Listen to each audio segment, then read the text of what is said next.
Huzzah!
Alright, hello everyone. Just getting the last setup bits done here.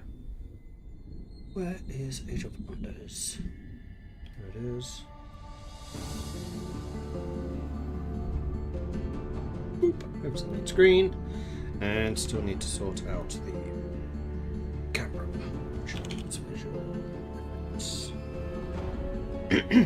In the meantime, though, how are you all doing? Hope you're having a good Saturday so far.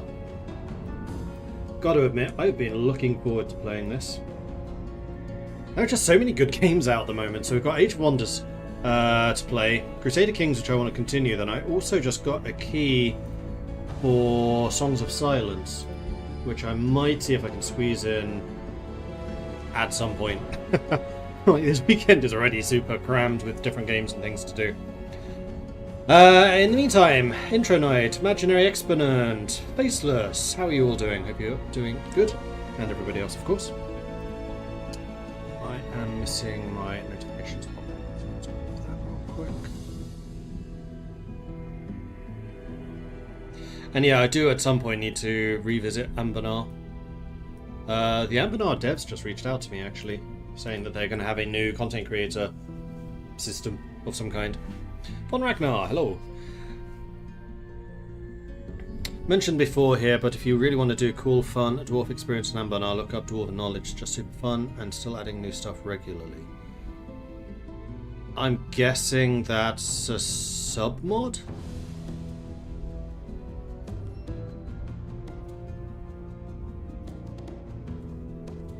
Anyway, we are going to be playing some Age of Wonders. I did see one suggestion to play as a dungeon in a dragon to do proper Dungeons and Dragons. However, I think what I really want to do is play with the new Giant Kings. Exactly how we do this is still up for debate. In fact, the other thing I do need to grab is the Promessence map, so we can take a look around and make a decision based on that, because of course what we do is we expand the world that we are currently building. So we are actually going to start with that open. As soon as I find where that is, that's over here. Whoop. Make sure I'm not showing anything in the back. Hang on. There is one thing I do need to move.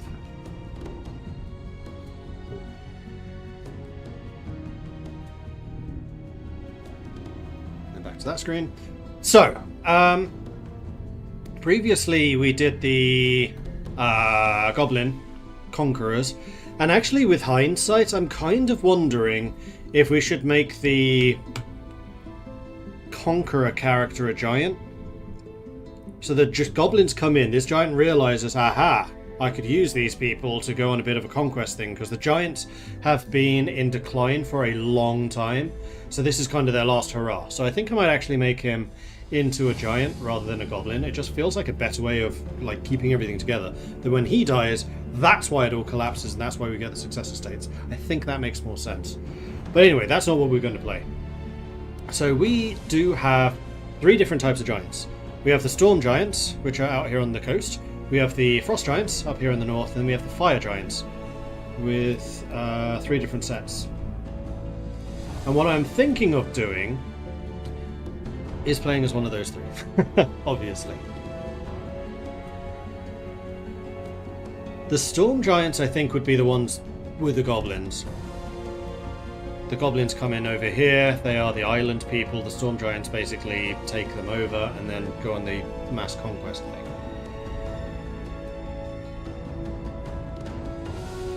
Could even have a Storm Giant enclave down here, because they like water. What giant types are there in the game? Storm, Fire, Ice, and... what's a 4th? Let's just... basically just... Your journey do that. starts here. Custom race. Great faction. What is your people's form? Now, I don't think that there is a new race added. So... we'll just add ogres for now. What is their origin Feudal culture? has been reworked, we'll look at that later. Choose your first tome of magic. Here we go. So the new lords are the Giant Kings. So we've got Fire, Rock, Storm and Frost. We haven't really done anything in our world with Rock Giants, but Fire, Storm and Frost absolutely exist. Let's see what they do. So the Storm Giants, Thundering Giant who evens out realms by flattening peaks. Summon Storm Rune, Stelly Spell. Provinces with river or water provide extra food and mana. Giant Kings, Giant King Governors. Giant Kings have mana cost upkeep, cannot use mounts. And they start with the item forge. They all do. The Rock Giant can bring in the Rock Rune Stelly.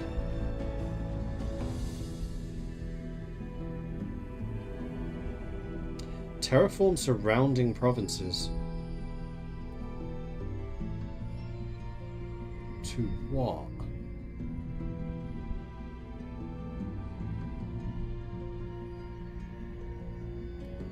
Huh. We got the Fire Giants.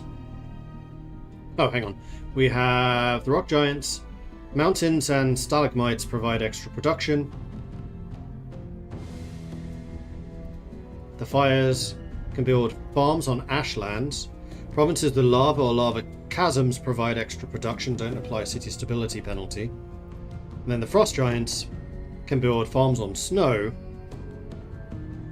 And provinces of snow or ice provide extra mana.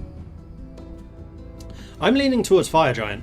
And what I'm thinking here is basically doing the Duergar run. So if we just go back over to the map, these Fire Giants and the Duergar basically work together. No, wait, they don't. These Fire Giants get conquered by the Duergar, because these Duergar are actually run by an Aboleth. These Fire Giants are independent. There's no real reason for there to be dwarves up here. I still kind of want to play as the Duergar Fire Giants. Duergar, they're dark dwarves. In this world, they'd be basically I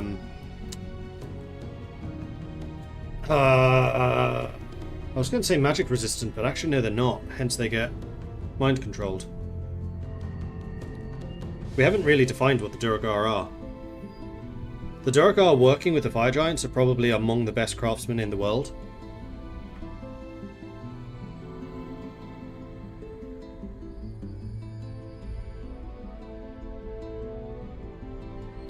Maybe we need to create another fire giant exclave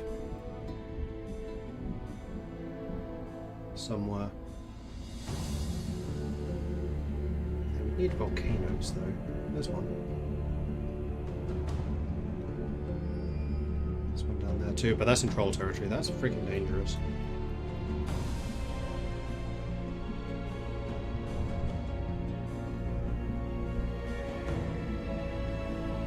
I kind of like the idea that maybe we go and settle over here. Because these guys are mountain dwarves and plains dwarves. So it would kind of make sense that some of these fire giants traverse through the desert. They like heat. Ooh! Volcano, right there. Aha! I think we may have found what we want. We are going to move some fire giants down to here. And probably over here. The ones that escaped from the aboleths. But what this is solidifying in my mind is the first race are dwarves. What is your people's form?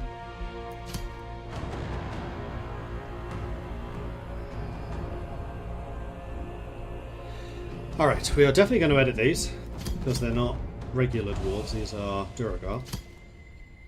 And as such, they should be...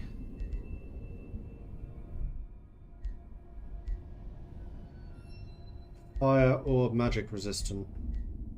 These are probably magic resistant. There we go, resistant. I wonder if there's a fire resistance.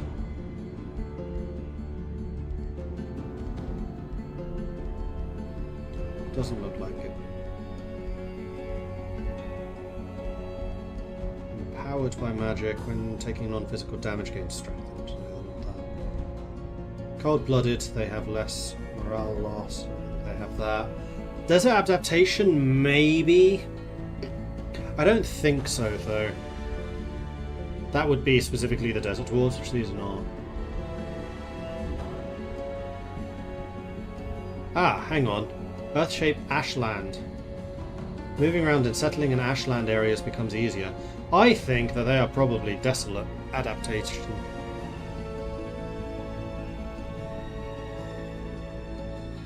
A sprawling expanse of grey dust and ash. Yes, I think that they are desolate adaptation. I think that they are hardy. They're still dwarves. They're still tough. And they are... instead of tough, they are resistant.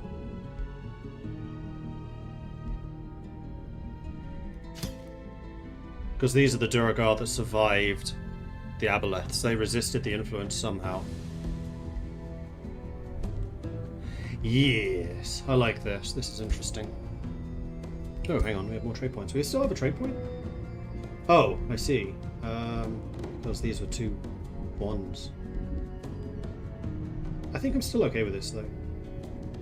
I don't think I really want any of the 2s. Do Bulwark instead of Hardy.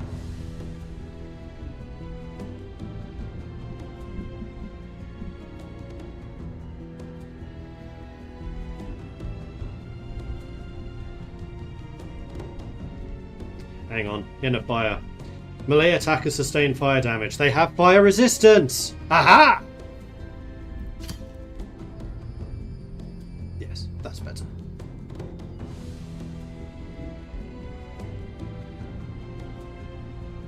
Confer. What is their origin culture? Cannot be primal. Oh, because they're desolate. Interesting.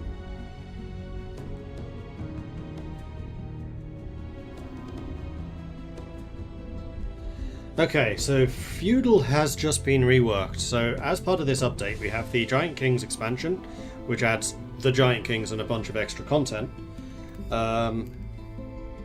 Plus we have the Ogre update, which has reworked some of the Ogre stuff. And Feudal got a complete rework. So hierarchical society where nobles reign over their subjects, they feel exceptionally cheap to maintain armies and specialise in the use of cavalry. Low unit upkeep, powerful cavalry. So we have monarchy. Units gain for the monarch, extra defense and resistance, extra damage and morale. While in combat in their own domain or alongside a ruler. Oh, they are very good on the defense. Interesting. And units can promote to higher tier units. And then we have the aristocracy. Each city has a feudal house led by its governor, who becomes the house's liege. Units produced in feudal cities become part of the city's feudal house, gaining experience the liege lord gains renown.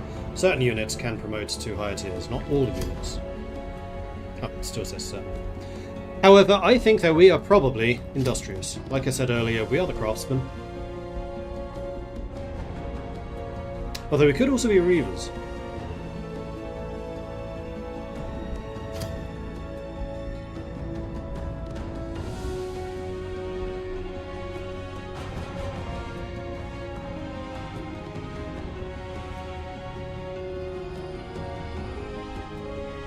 I actually kind of like the idea that these might be reavers. Society of industrial opportunists, pragmatic and brutal, they combine the material and the arcane, expanding the dominion through conquest and hunt. Oathsworn? Society functions through a strong sense of devotion, rewarding its rulers for the dedication of their chosen oath. I don't think so. No. These are more like monk people. It's either industrious or reaver. And I like the idea that they have... I was going to say I like the idea that they have gunpowder, but I really want the orcs to be introducing gunpowder later. Although the Duergar could have very closely guarded gunpowder units. Which doesn't necessarily look like gunpowder as we would recognise it. But more like this. Cannon with runes. I think we're going to go with Reavers. I haven't played Reaver before, so this is going to be interesting. What defines their society? Okay. Well, we want to take a look at these. Equipment orders. They pursue and covet magical equipment using such items as inspiration for magical feats. Tier 2 and 3 hero items after clearing an ancient wonder or an infestation. Oh, gain. And then gain extra mana with hero items via the equipment hoard. Get 2 random hero items, great builders. Cities gain gold per quarry in the domain. Special province improvement cost minus 50% production. Capital city starts with a workshop and a vendor. Reclaimers. Believe anything can be reforged into something better, but before that can be done, it must be reclaimed. I don't think there's so much about reclaiming stuff. It's not like the glorious past, because they're migrants. Runesmiths. Legendary smiths weaving magic into their finely crafted creations through enchantments. That sounds about right.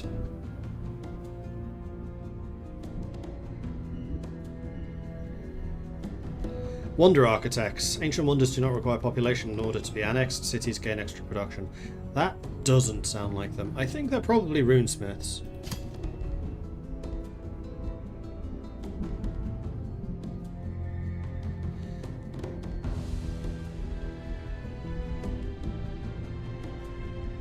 One thing I should actually take a look at is What is exactly their origin brings. culture?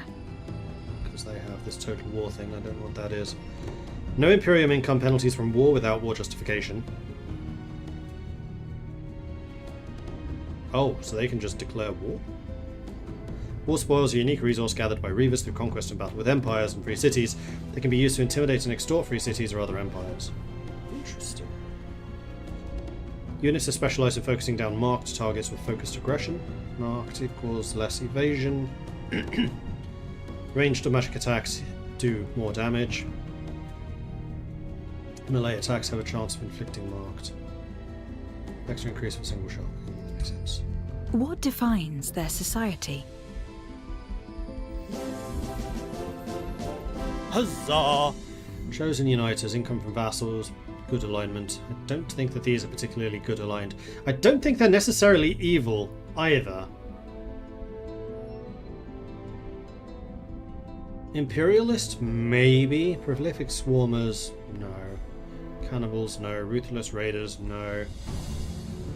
When a tome is unlocked, a random skill from the tome costs 60 less knowledge. I don't think they're really that either. Gifted Casters? No. They're magic resistant. Hermit Kingdom. Seek to be left alone to their studies or aggressively protect the studious isolation from disturbances. I would say that they are very isolationist.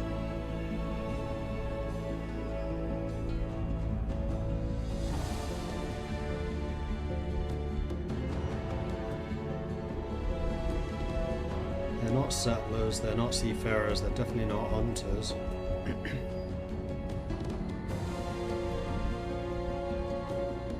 Talented spies? No, not really. Keepers of knowledge.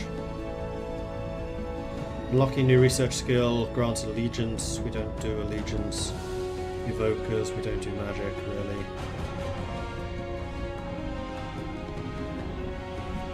I don't think we're particularly umbral either. So maybe a Hermit Kingdom. We just want to be left alone, damn it. Or Great Builders. Quarry is extra production.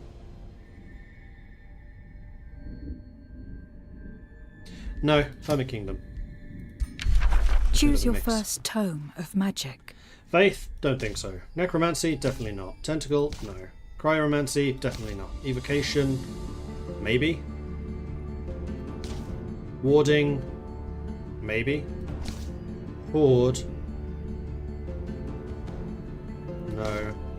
Pyromancy? Abso-freaking-lutely. Summon Lesser Magma Spirit. Target takes fire damage.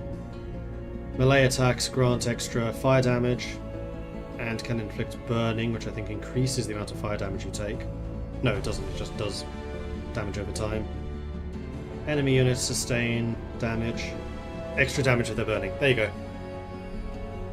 Fiery arrows, fire damage, yeah. Pyromancy, 100%. What is your ruler's origin? And then Fire King.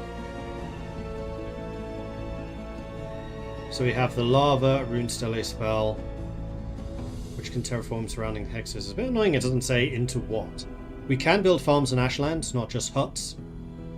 And provinces with lava or lava caverns produce extra production. They are Giant King governors. Renown level 4 enables drafting fire giant units. Interesting. Giant Kings have mana unit upkeep and cannot equip mounts.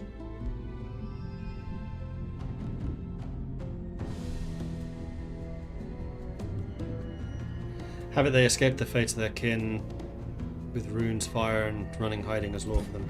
Yeah, something like that. Reveal yourself. Okay, class. Spellblade, hero class that does both magic and melee.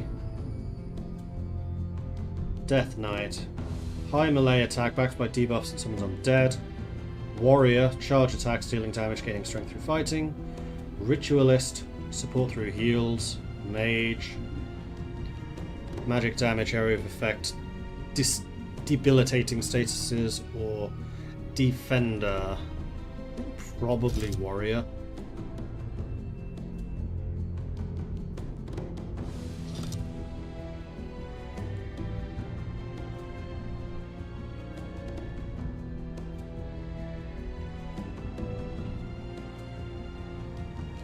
Can hit people in a cone.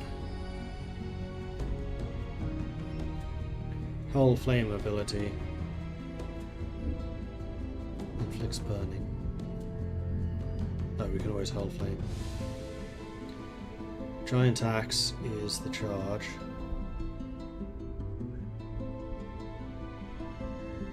Warhammer is pierce and fire. Giant axe is more pierce and fire, and this is the charge. Yeah, we giant axe, I think. Precise male. Physique. Kind of imagine these guys being burly. They're basically blacksmiths. I don't think they have particularly different arms. Hands. Big hands. Legs. I would say among the giants, they're a little short for a giant. But they're still giants. Skin colour, definitely red-hued. Maybe more bronzed. Hair colour, red. Other hair colour, orange. Let's go with a highlight. Head size. I think normal.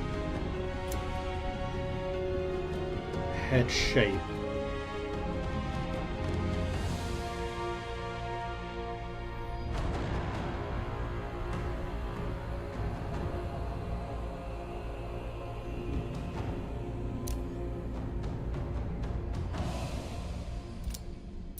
Kind of like that one. He is a giant king after all. Then eye colour.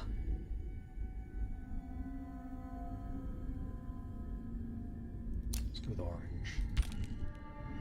Cape.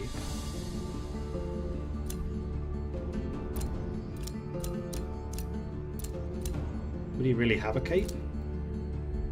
He's on fire. I think the spikes are cool. Outfit.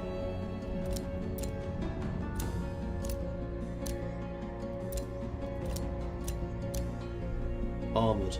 Definitely armoured. Armour colour.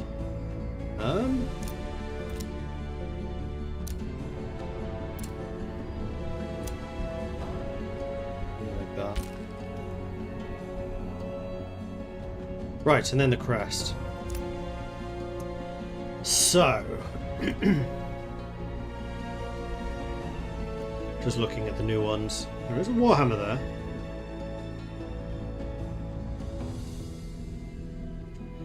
And I actually kind of like that being their symbol.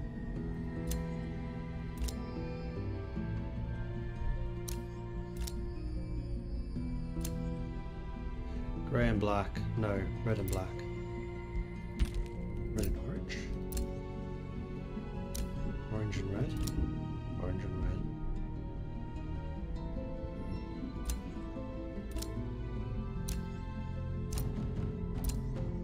Red and black.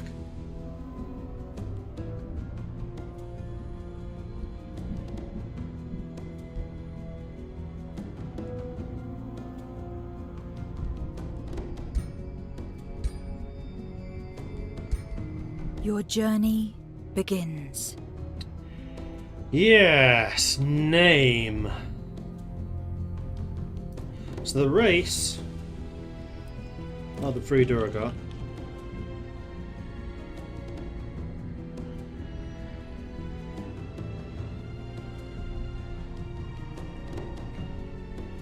Black and a dark colour. Reveal yourself. Like ash. Looks too much like iron. Could do something like this.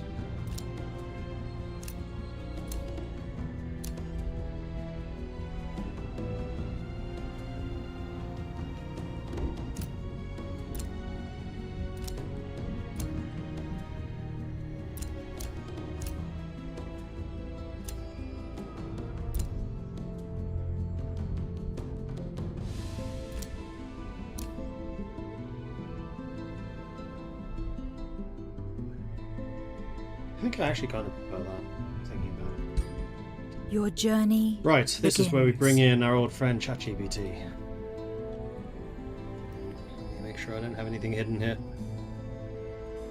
GPT, I don't think I do on this account.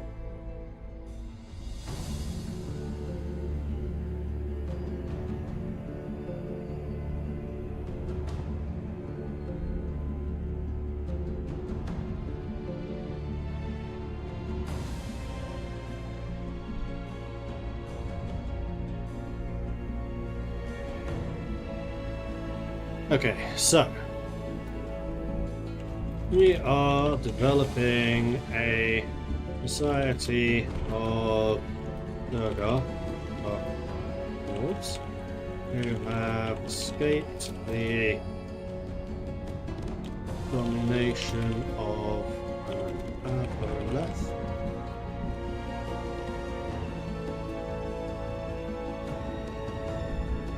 Through an alliance with fire giants. Radio Free Duergar.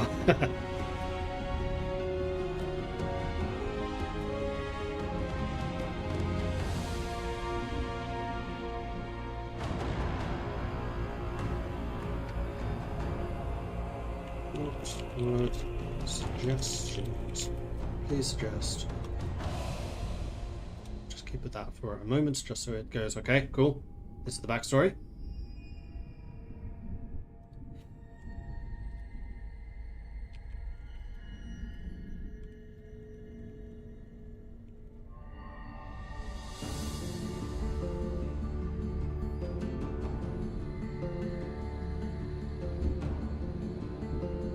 Okay, these are actually quite good. The Cinder Tyrant. Ooh. Although actually Cinder Tyrant kind of sounds a bit more like a draconic name. Blazing Oathkeeper.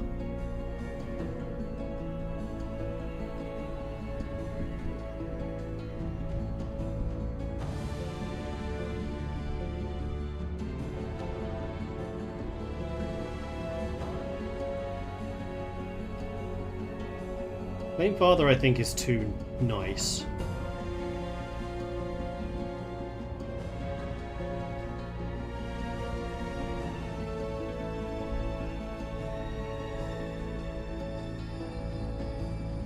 What do you think? Crucible King is also a good one.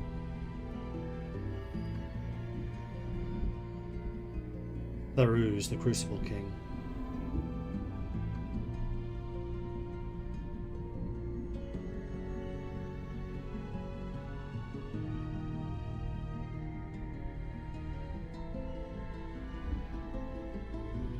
I like that. I think Tharuz, the Crucible King.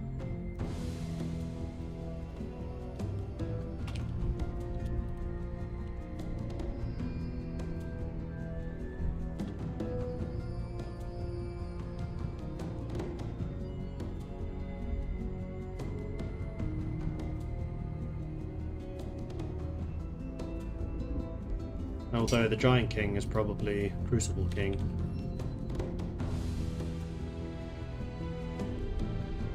Get rid of this entirely.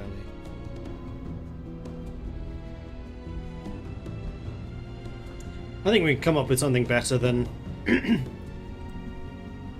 Free Duergar as well.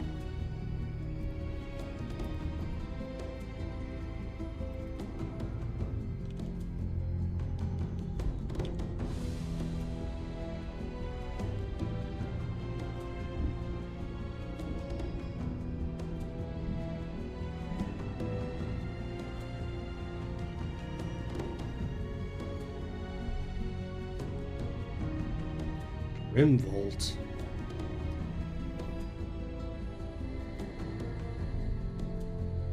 From Slimy Rose. The Echo After Silence. Oh man, the Echo After Silence.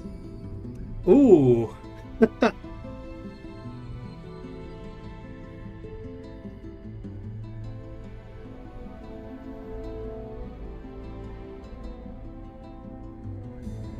Kundrath sounds ancient dwarven, could mean the Freed Flame or the Ashenborn in their own tongue. The Ashenborn?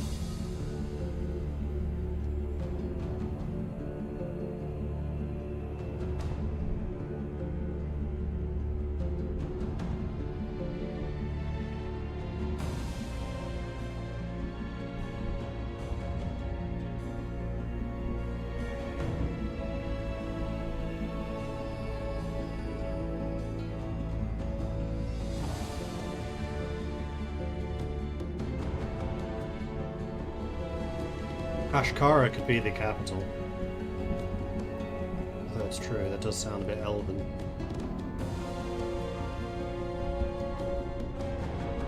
Kundrath. I do like Kundrath.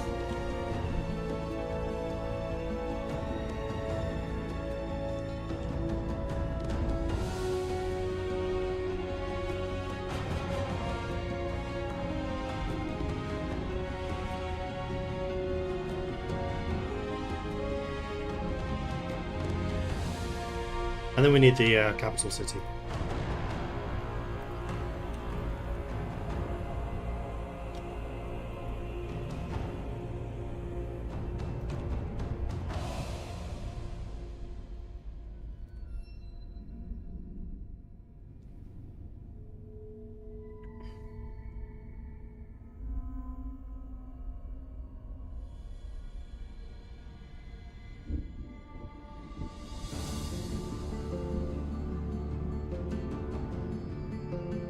I mean, we could just call it the King's Crucible.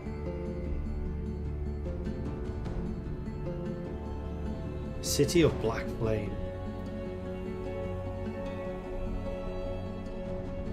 Zarn Krull, the City of Black Flame. Ooh.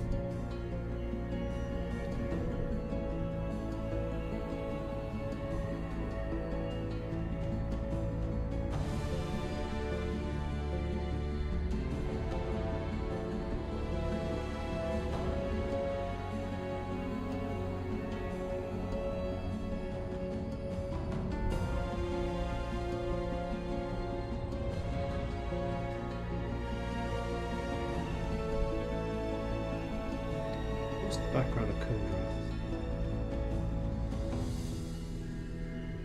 Yeah, Ashenborn.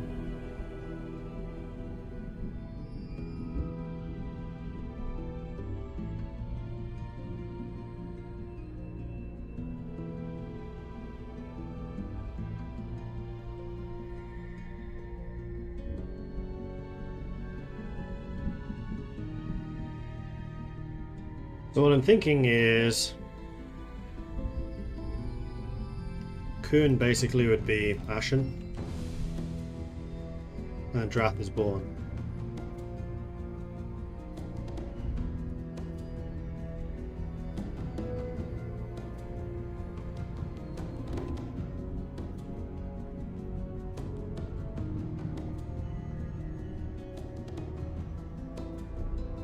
Kungrad.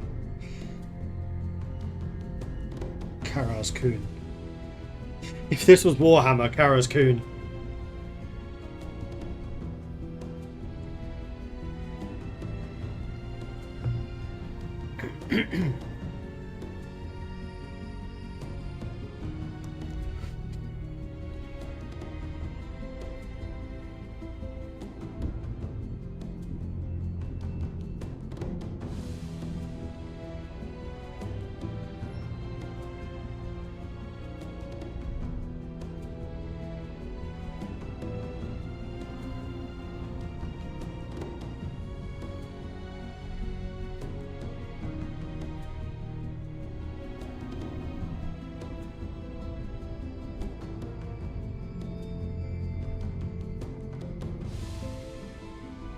Kunvazar, Kundrazhul, Kunmaraz. Kunmaraz, the Ashen Crown.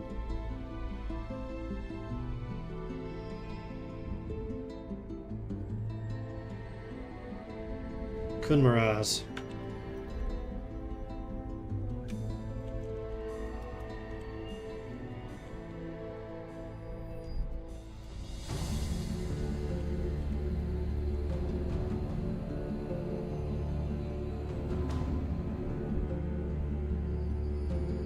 Oh, yes.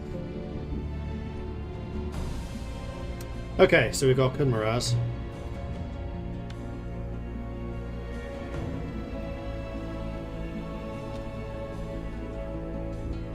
Ruler ambition. So what does Tharuz do?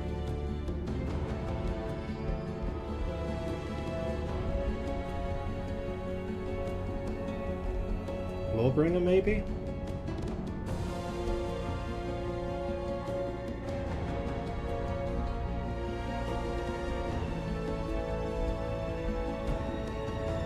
He's not a challenger, he's not a collector, not really a conqueror, not really a crusader. Defender? Maybe.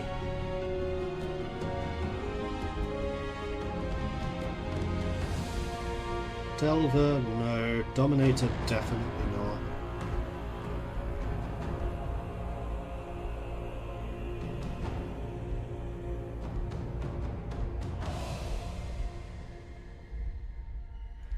I think this guy is probably a defender. And then the AI personality, this is what I thought I was actually setting.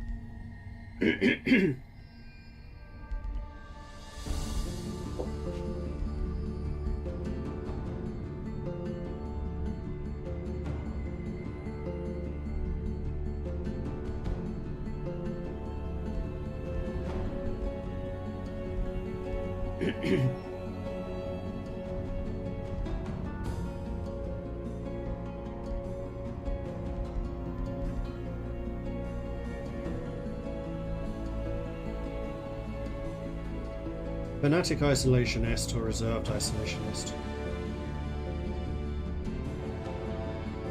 Oh yeah, dislikes empires and vassals. I think that this is one thing that he's really going to dislike is vassals. Reserved isolationist.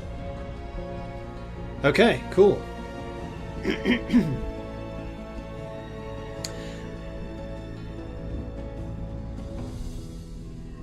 I just realised that we haven't actually set up the world. The other thing I wanted to do was load up World Anvil so we can actually save this detail.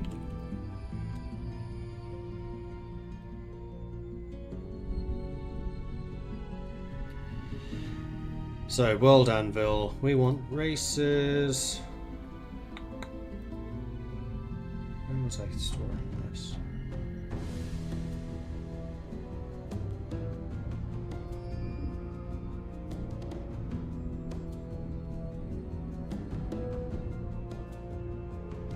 Where was I storing this?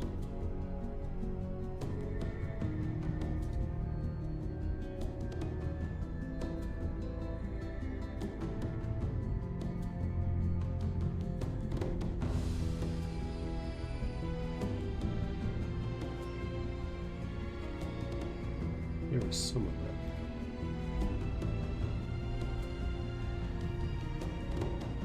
That did not do what I wanted it to do.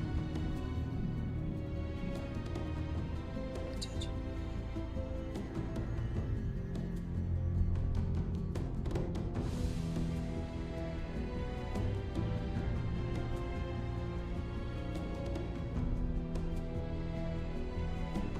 Where did I save the stuff about the humans? The theocratic realm? Did I just stick that all in timeline? I didn't think I did.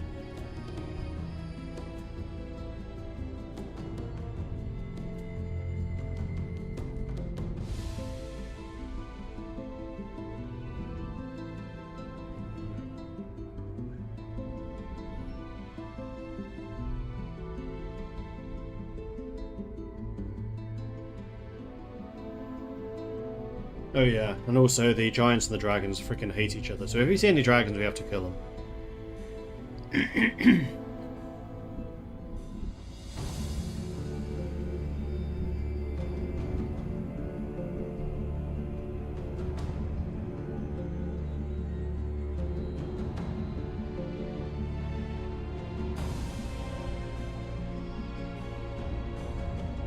Where the hell did I save that?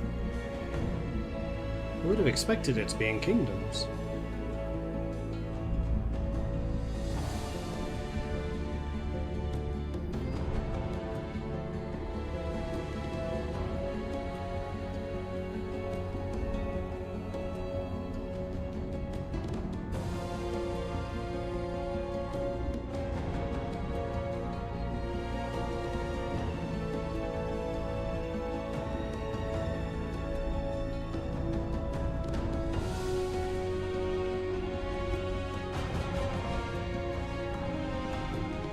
Don't tell me I've lost all of this.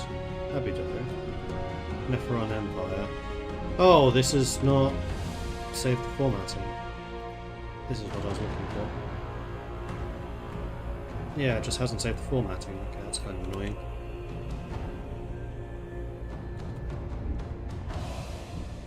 So we have the... what did we call them?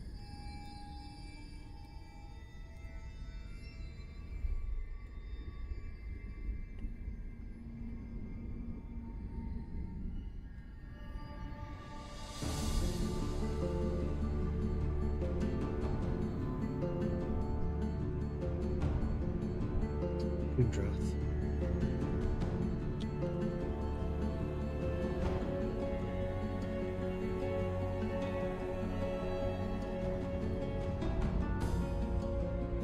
And the capital was called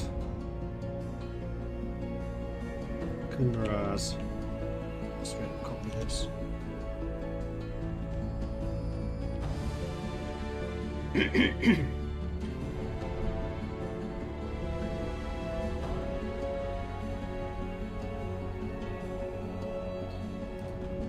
So that's the towns and the cities.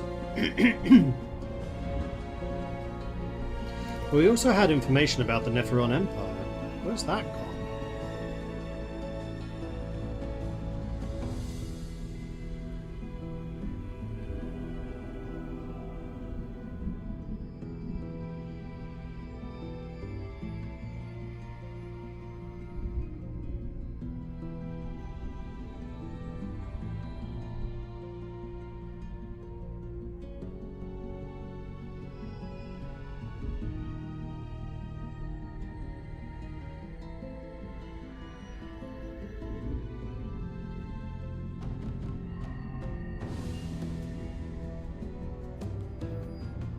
There's also the information about who the Queen of the Nephiron Empire was. Is there a search?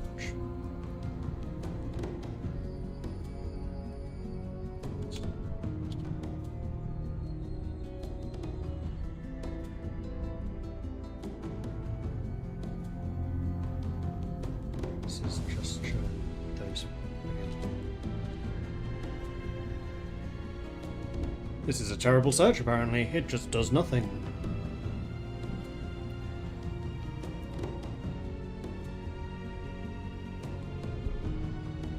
I mean, thankfully, actually, because we have ChatGPT, we probably have all the Nephiron stuff done. Yes.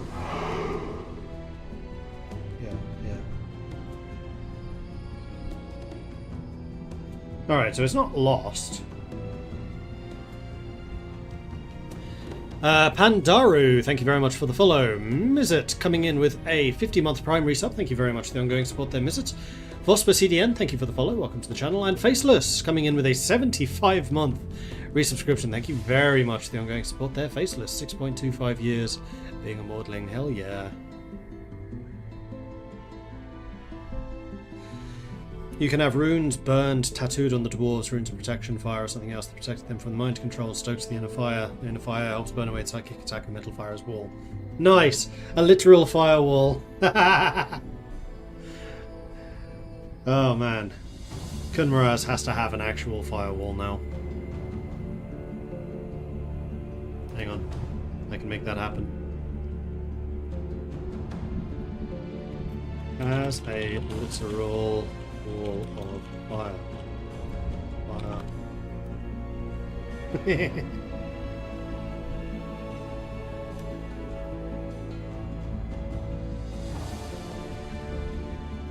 Okay.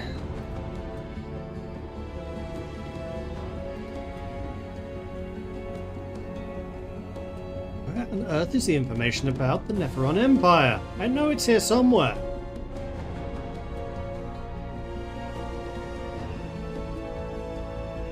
This is older.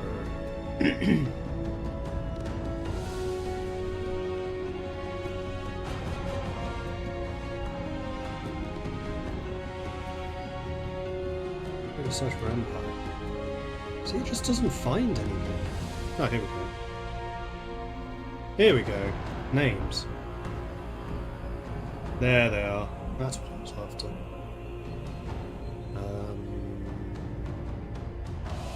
Do I edit this? Oh, just clicking. Cool.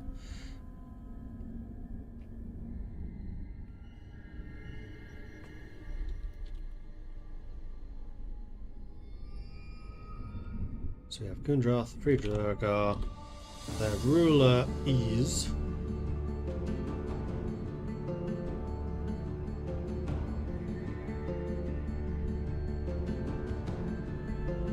the Ruse, the Crucible King.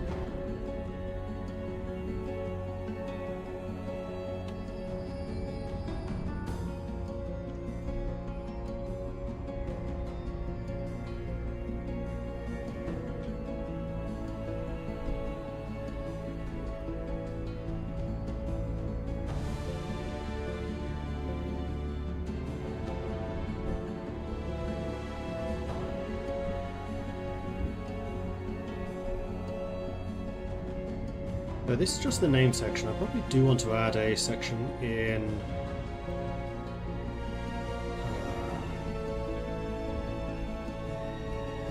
just close that real quick. Now that I know that's the names. Let me just get back to the articles. Like this. There's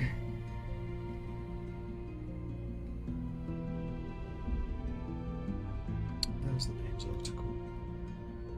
And then we also wanted kingdoms. Because we want to write here about Kundarth.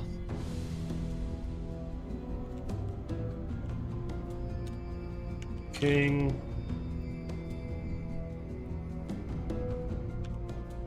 The Ruse, the Crucible King, led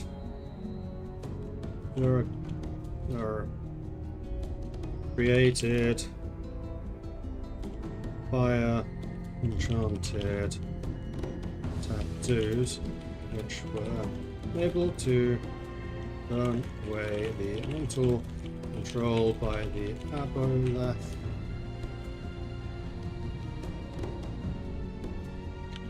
Then led his followers across the desert to a new volcanic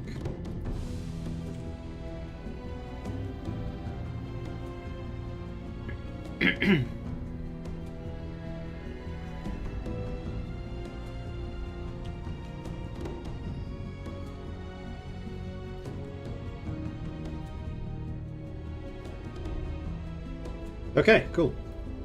Let's play.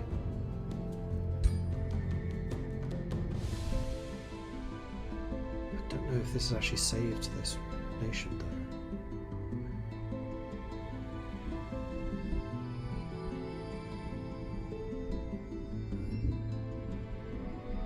I have a bad feeling it may not have.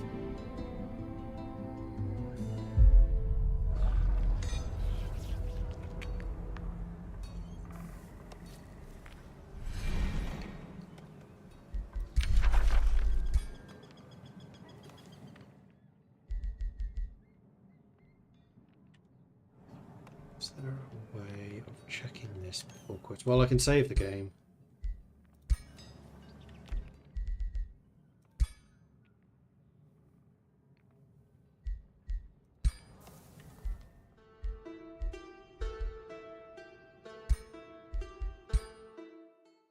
Fingers crossed.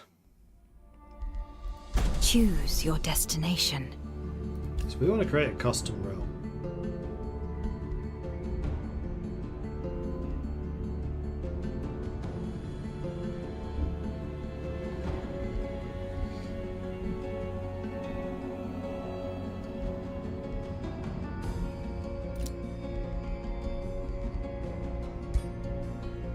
Medium map size, that's fine. Customize the realm.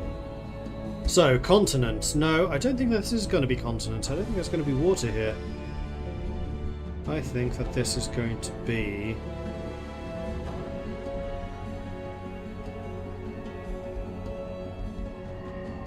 just land.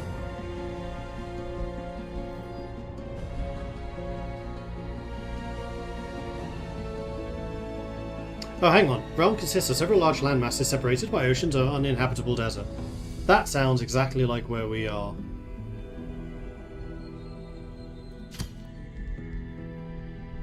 Climate. Desert realm. Or highlands. Can we do both?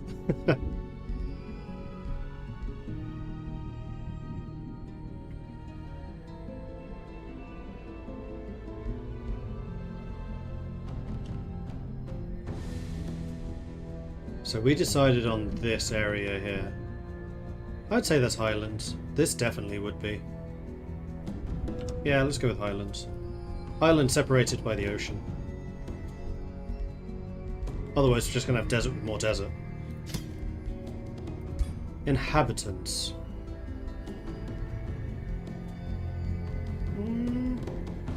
Don't think I want to make this anything special.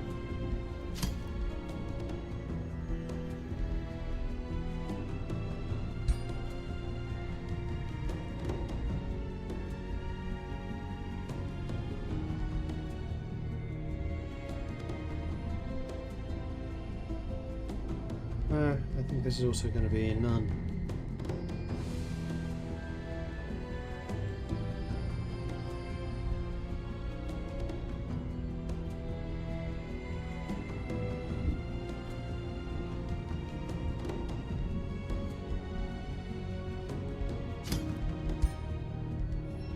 Okay, then the traits.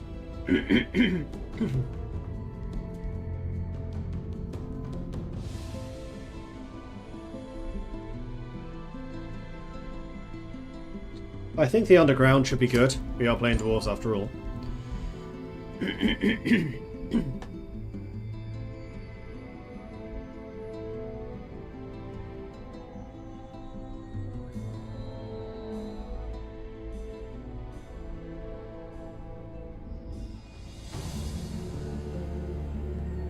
Well, it really has to clear my throat there. Still do.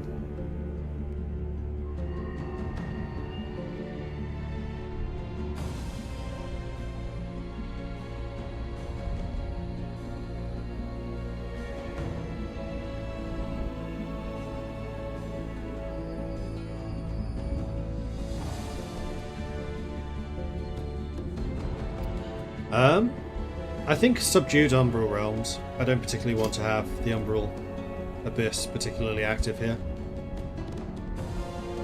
Environmental effects?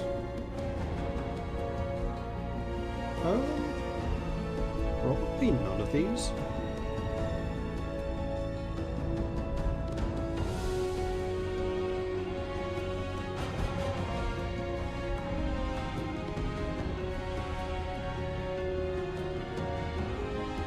We'll add a crystal dwelling.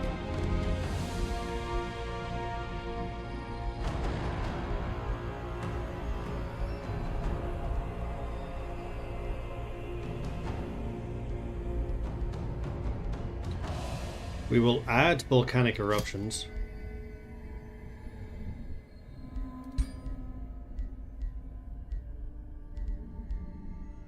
Happenings. Once part of the fabled giant realm called Meridia. No. We're building our own thing here.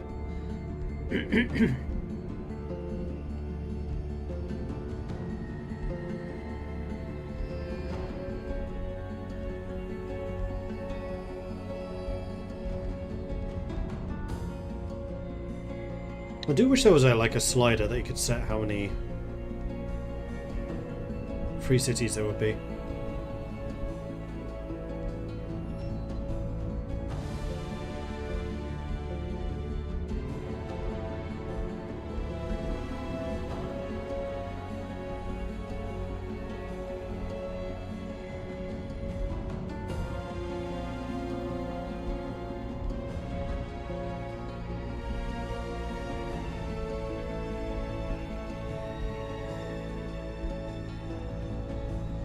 Gigantism?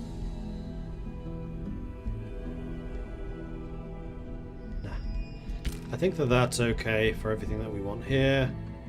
players. 5 is fine.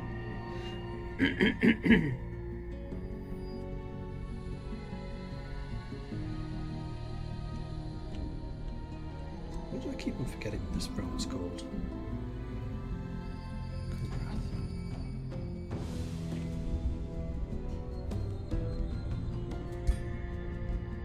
Your journey starts here.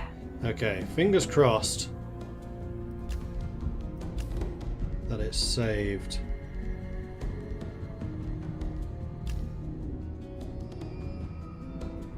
It didn't. Yes, it did. Good.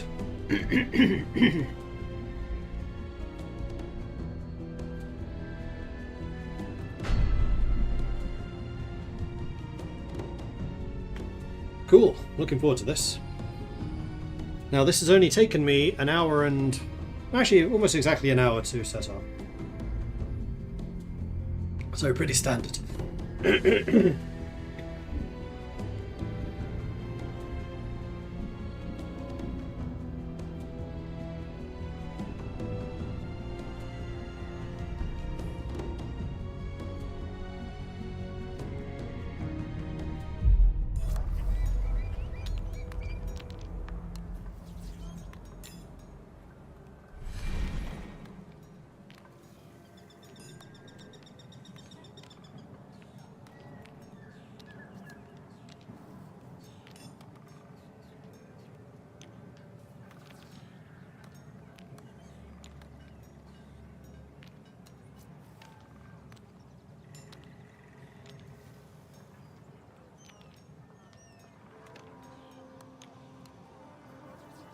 Okay, so Dwarfkin, Reaver, Runesmith's Hermit Kingdom, Desolate, Resistant, and Inner Fire.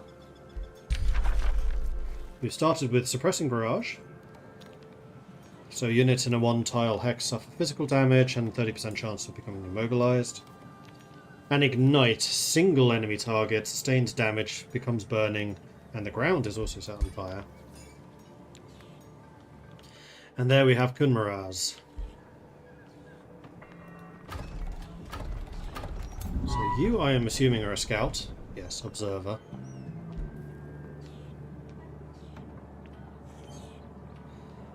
Volcanic heat. This unit is in a province affected by volcanic activity and subject to the following. Cannot regenerate. Suffers -3 fire resist, but gained 3 frost.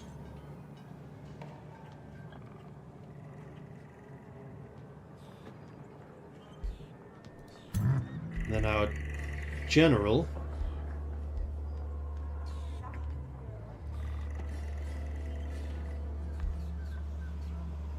we have an Overseer, who is a support. Marking Blast, Focused Aggression, Marked Blind, 60% chance of blinding. Subdue, 90% chance to link with an infect subdued. Target is immobilized, or must be frozen, immobilized, or stunned. Cannot affect heroes, effect ends if the caster dies. Subdued creatures cannot use actions or movement. Unit is captured if the caster is victorious. Okay.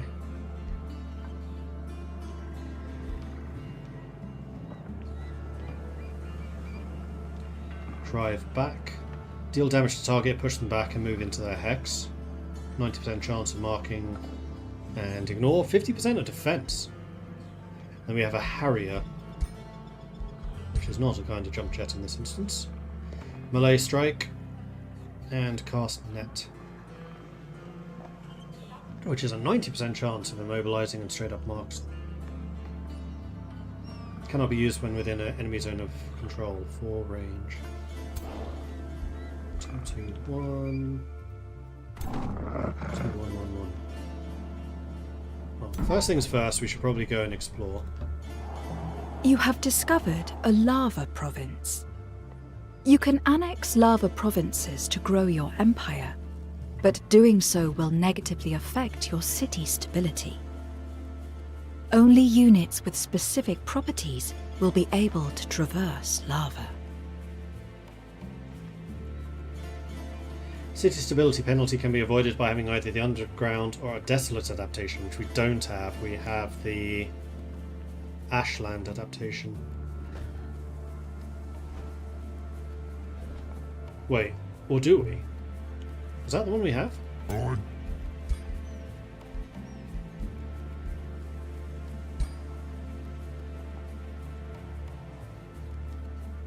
don't remember.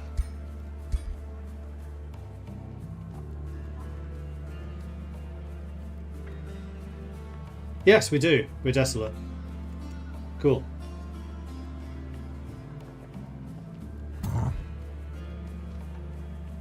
So I think we basically just walk in the direction of this guy, ready to fight him to gain some experience. Continue exploring. Lots of lovely desolate areas. Okay, so in 3 turns we will expand. We should probably start building something, which I think is going to be the workshop and the storehouse. And we should probably also start training probably another mercenary. No, an observer. Maybe even 2. Just so we can get some early exploration going. And then arcane research. We can get the Pyromancer, which does fire damage and flame strikes. Mage. We can get the Searing Blades. Makes melee attacks deal extra fire damage and has a chance of inflicting burning. Or we do Fiery Arrows, which affects skirmishers and range. We don't have many of those yet, so I think probably Searing Blades. Or possibly Pyromancers for more ranged attack.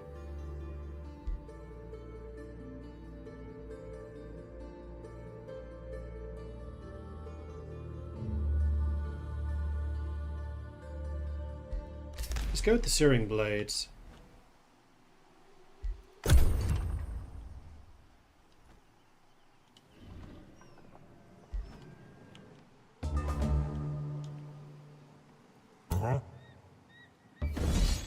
Okay, battle is joined. 360 against 305.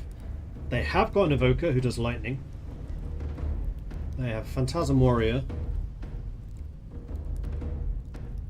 2 of them. And then a Spirit Hawk. Alright, let's do this. Now, because they're in Volcanic, they're going to have fire resist debuffs.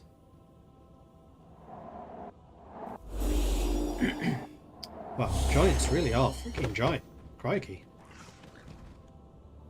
I like it when games actually get this scale. That's so cool. Like, I know we're dwarves, so it's probably a little bit amplified, but still.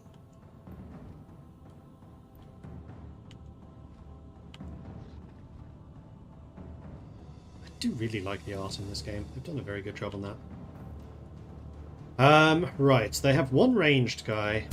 You do extra damage when you charge. You could just straight up charge and smack this guy around. You guys can get to a position where you could stop him being flanked. I must admit I like that idea.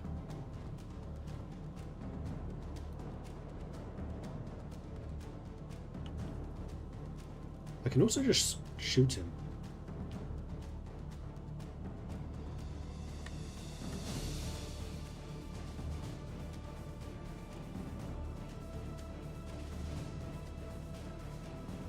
If you were to move, you can reach us next turn, so can you. You definitely can.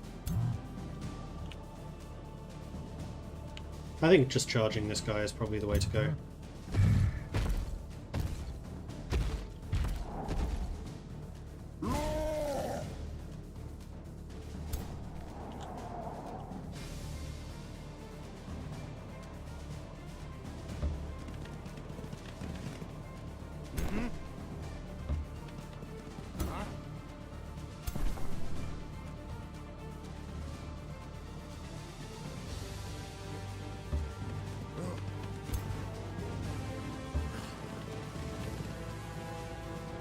Be able to hit them.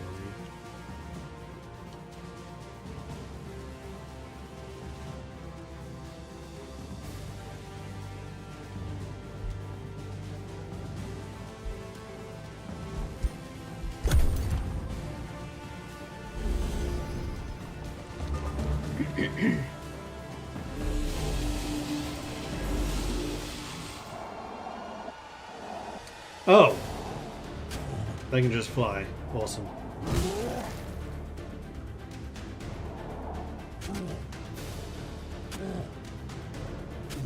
Well, thankfully, he's a tanky boy.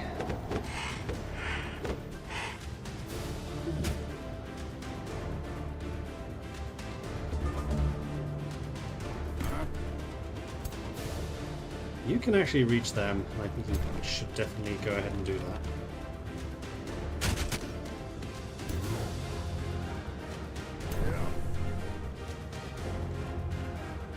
You can go and subdue. I don't think you can subdue anyone, actually.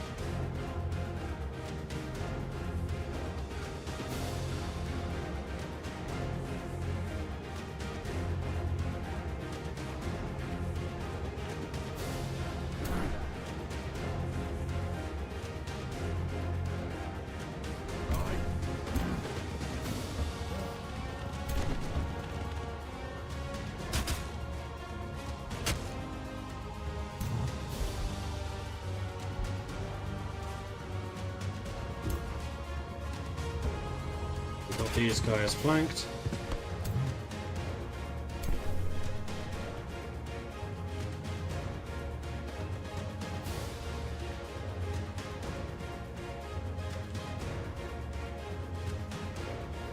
You do have a heal, although it's a you have to be next to them to heal them. So I think instead we'll just go and nuke the birds.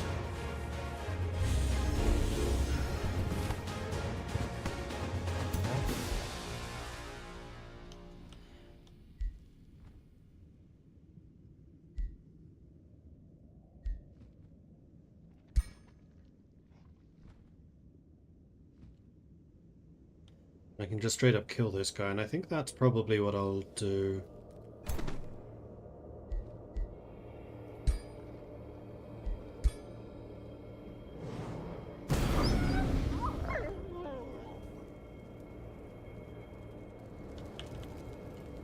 They sound like a dog dying. Oh, because they're wolf people. Interesting. And then Boss Man. Boss Man smash! Does more damage. 7. 3. This guy does.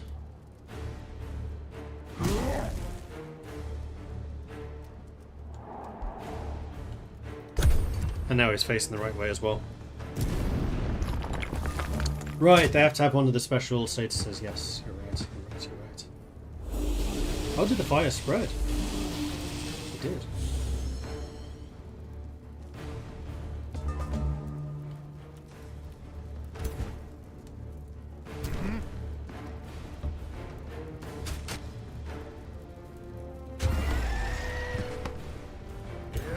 So now you can throw this on you.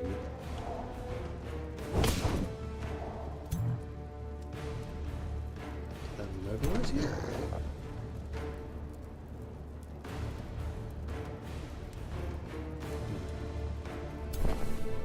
In that case, just burn, baby, burn. I'm going to chase them up.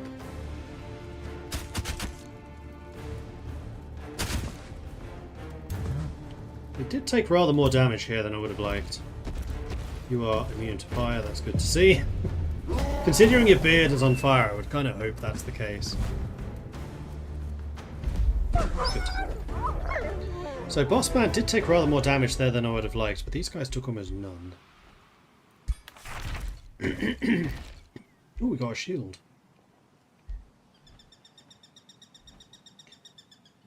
I'll keep it for now. Sure. And then there's a brigand camp down here. Let's follow the road, see where that leads us. Meeting the perpetual Silurad. A floating formation of stone addresses you. Silurad welcomes you, brother. I am Gomiril. We share ancient kinship, though our paths diverged eons ago. You've heard of the Elder Giants, who turn themselves into crystals to preserve not just themselves, but also their lore. We, the Scholars of the Cosmos, keenly note your mobility, Giant, not out of envy, but out of utility. Like our Siluriad sentinels, our wisdom can guide you to erudition. The stone-faced entity's voice is monotonous, yet not without a helpful tone. We, the Eternal Sagas, will reward your aid, Gomeril concludes. You're eternally invited to our crystal dwelling to exchange knowledge and secrets.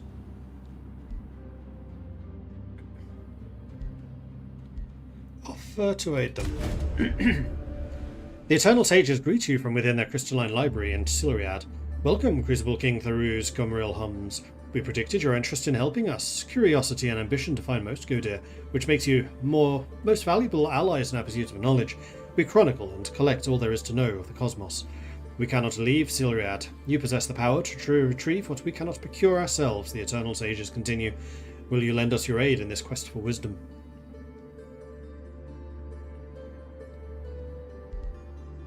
Sure, give me an easy one.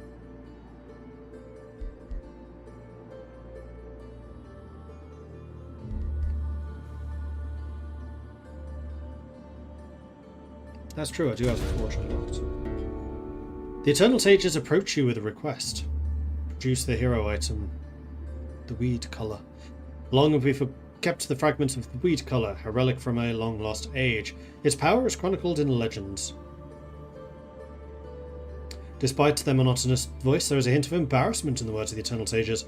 Alas, we cannot repair the item ourselves. We understand you control an item forge. Would you be able to reforge the weed colour?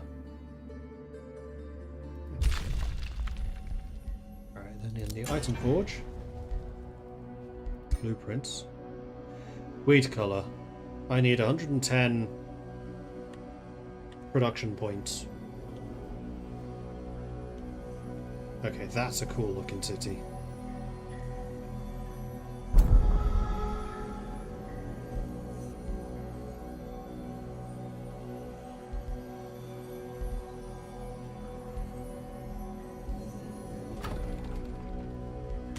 Nice. How did I discover them? I guess they just reached out to me and were like, yo! We've got some shit for you. Or is this them? Ah! This is how we met them. They have an army here. Okay, boss man. Don't think I want to go clear out the brigand camp just yet. 220 strength, 273. Let's head back to base. We have another explorer. No, we don't. I think that's not. I thought that was a unit, but it's not. It's just a zeppelin that's just hovering over our city.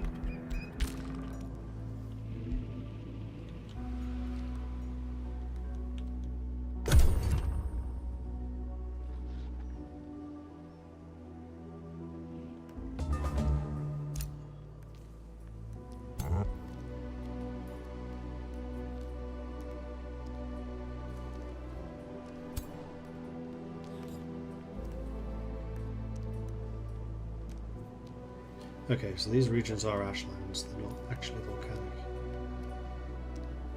Nice.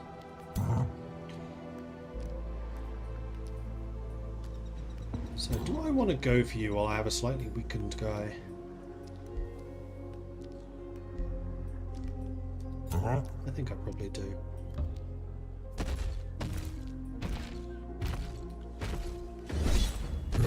Oh, these are the water miles. Oh.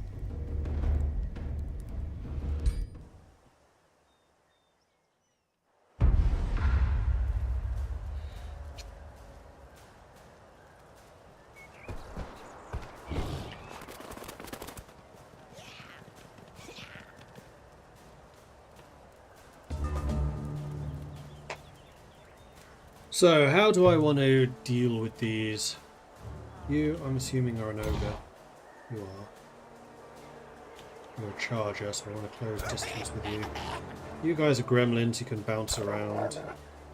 And you just do regular old melee attacks.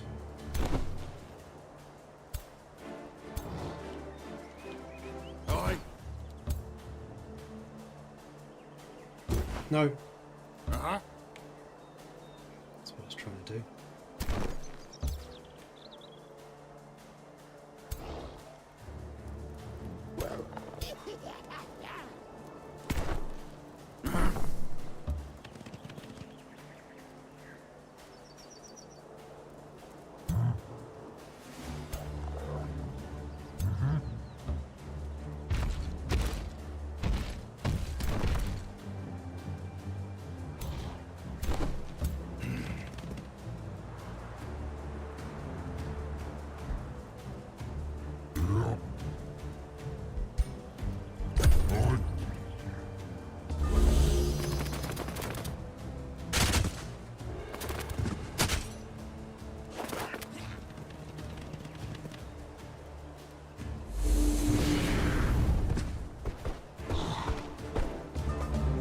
was really hoping to block. Good. So, let's go ahead and chuck the net at you.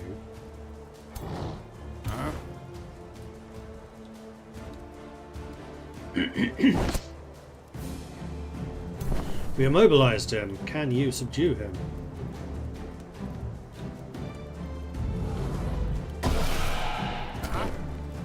How long's the recharge? 2 turns. Okay, you can basically kill him in 1 hit.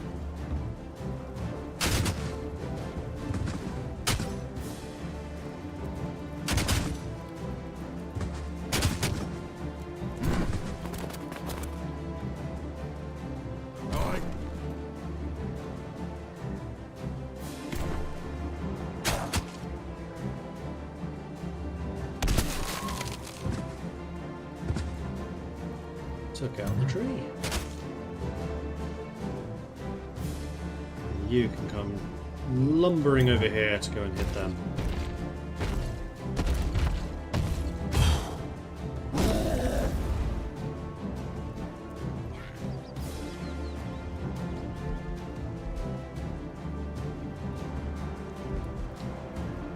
Do I want to spend mana on doing some extra damage? Oh, this is an AoE. Oh, that's the single target. So I could just straight up kill you.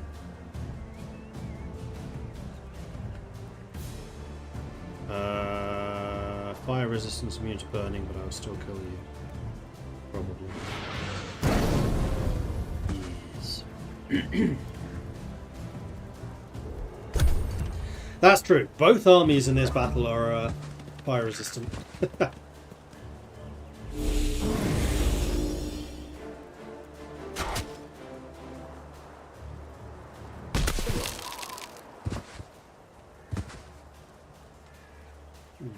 That's not good. Yeah. Let's move you in behind him. Start attacking with the flank.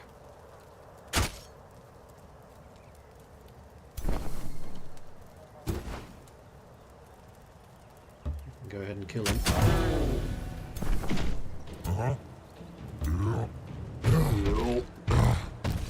Hello. You can try to teleport away, but it won't help you. There we are. Everyone leveled up. That's what I like to see.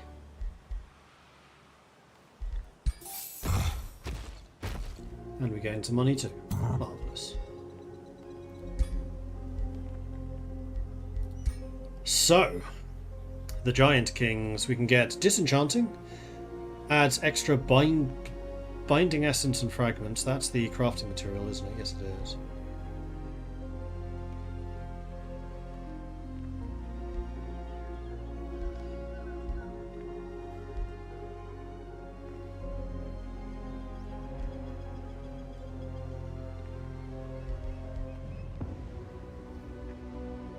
Summon an animated fire sword, lasts for 3 turns, once per battle.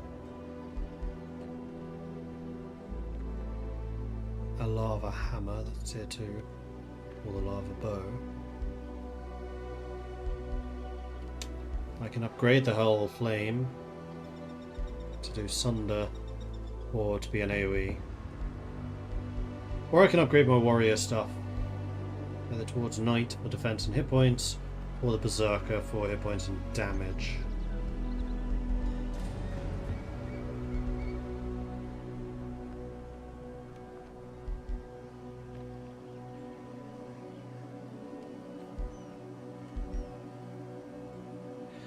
I kind of like the idea of making him a better smith, although I kind of wonder if maybe I shouldn't do that immediately. I should level him up a bit as a fighter first.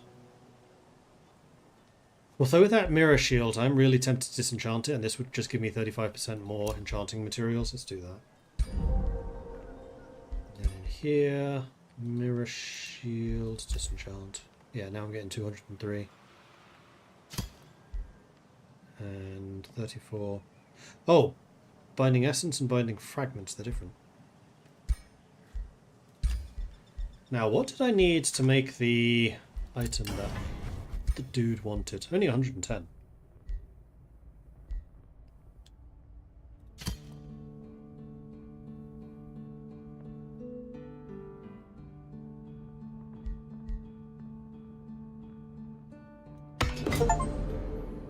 You have forged wheat colour in the item forge. The Eternal Sages have sensed your success and approach you again.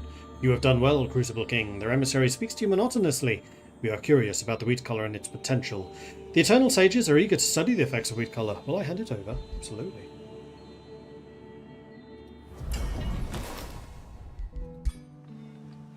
Okay, so now how do I talk to them again?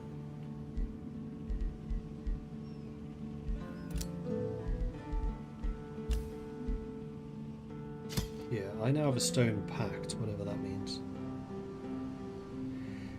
Opens its borders, unlocks purchase the following trade items for Fire Corporation: Litherite Scroll, Needler, Goldseeker's Pickaxe, Litherite Orb, Shatterblades, or the Titan's Great Bow. Completing dwelling quests rewards guaranteed hero items in addition to other rewards.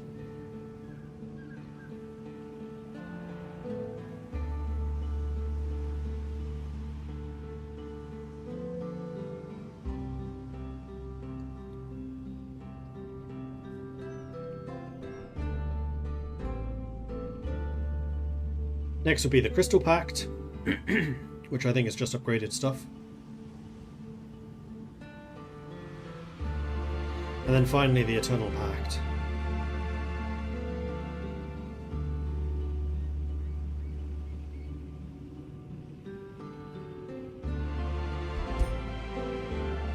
Ah, okay, so we can trade mana for these items. Crystal Runner is a amount, but I'm a giant, so I can't use it. Litherite's Core, support unit that can link to units and take damage for them, draftable in cities. So I guess this is buying the template to make these.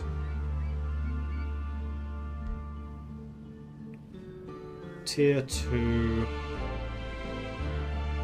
one-handed weapon.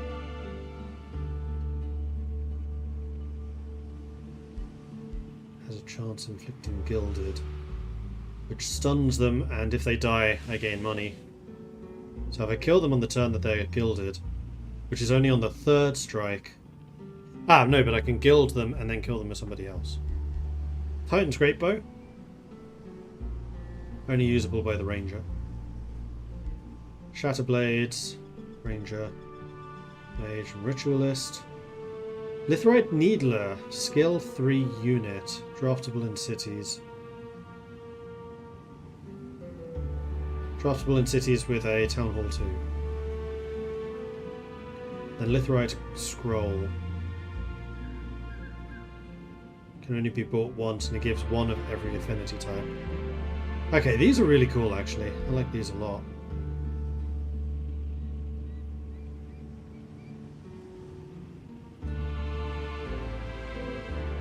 Ah, the Eternal Goldseeker's Pickaxe has a 30% chance of doing gilded regularly, and then on the third strike it does a 90% chance.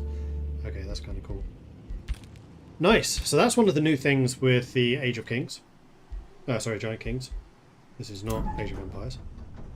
Don't think there's much more south for us to see, so I think what I will do is just continue in this direction. We're flying. An Anvil of Doom! We really are the Dark Dwarves.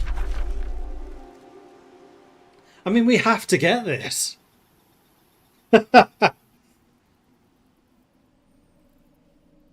Chaos Dwarves, rather, not Dark Dwarves. Truly grandiose forge that draws its heat directly from the blazing depths of the world. Legend tells the Titans once utilised these great tools for their grand designs. The firstborn dwarves may have emerged from these primordial sites. It's a tier 2, however, so definitely not going to be able to do it anytime soon. And it kind of looks like this is blocked off, so we're going to be the only ones that can actually reach this. And yes, we got that already. Thank you. Onwards.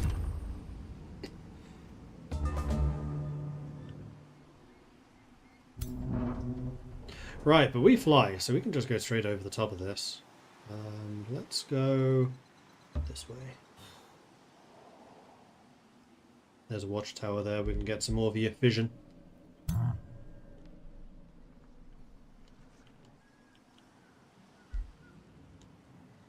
And Kunmaraz has grown. Okay, so we can put mines in the lava area, we can put quarries in the lava area, and then also farms. There is in fact a gold vein here for more gold.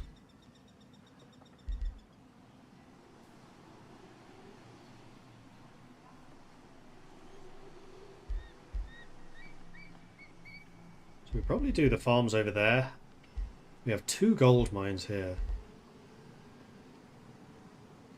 3 gold mines, good grief. And there's some lava down there. What's that? Fireforged stone. Unique global effect. Units cost less to draft.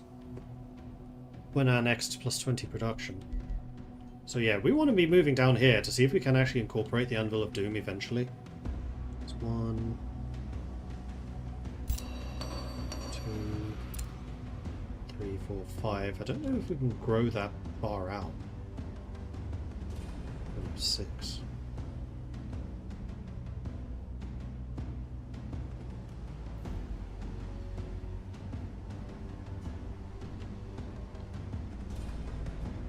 I'm gonna look that up. What's the maximum radius you can expand?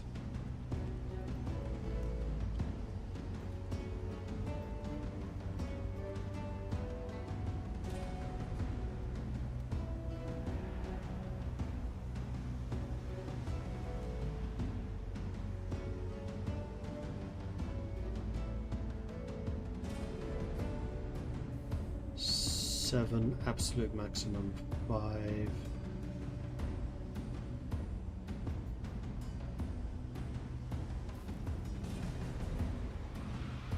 So I would need to go down the nature Empyrean branch. Yeah, us, nature.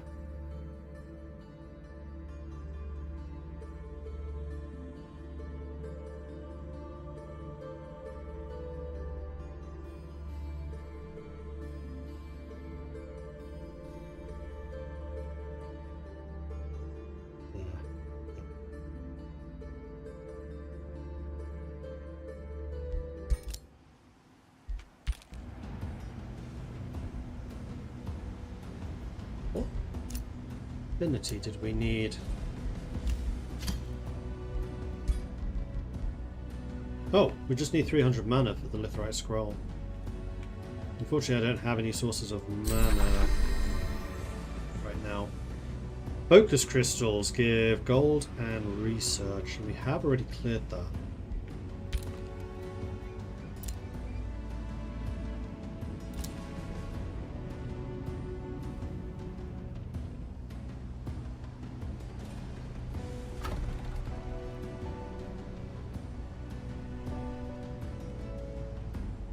I do kind of think we want to get the farms up and running,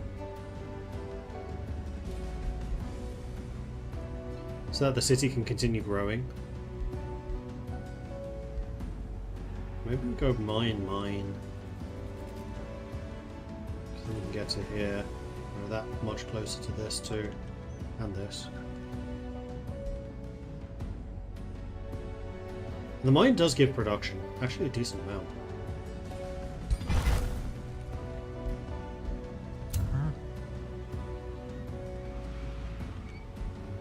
I do have another scout, but I very much want to see what's over in this direction.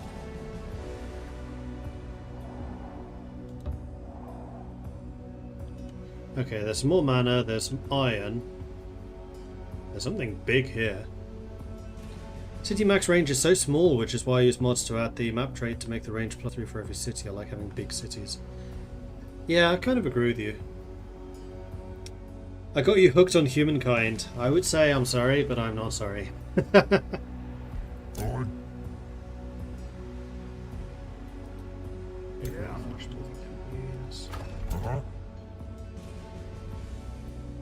strong are you? Only 200. Could probably take you. Let's end turn here so we can rest up a little bit in our city centre.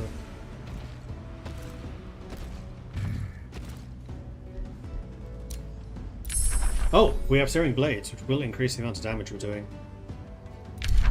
Sweet.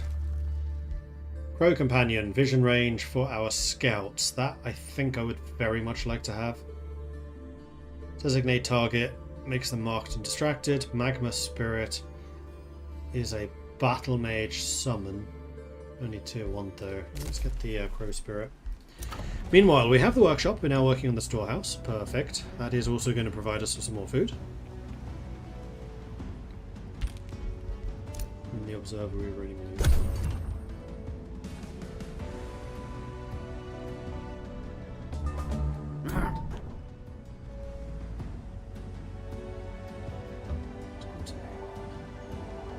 There's a way to the underground. So this is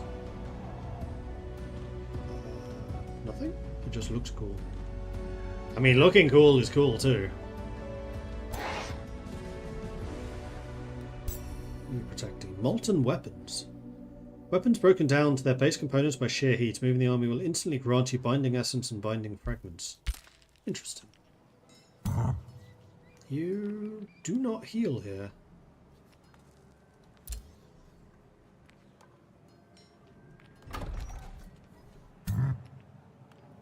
Really? How am I meant to heal you up?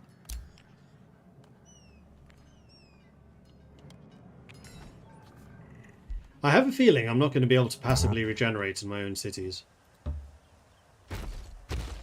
We're going to go and fight this guy regardless. And you can definitely move to there, so we can take a look around. That's also Siluriad. So Siluriad's kind of everywhere.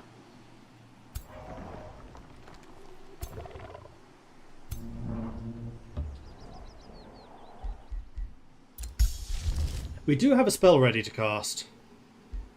So the Larvae Rune Stele is a terraforming spell which turns more into Ashland.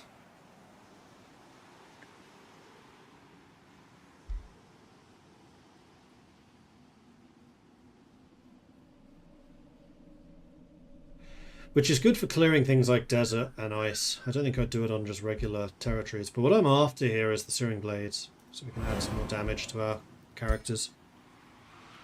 Oh, do you have to be inside the castle walls? That's possible. Actually, yeah, I think you probably do.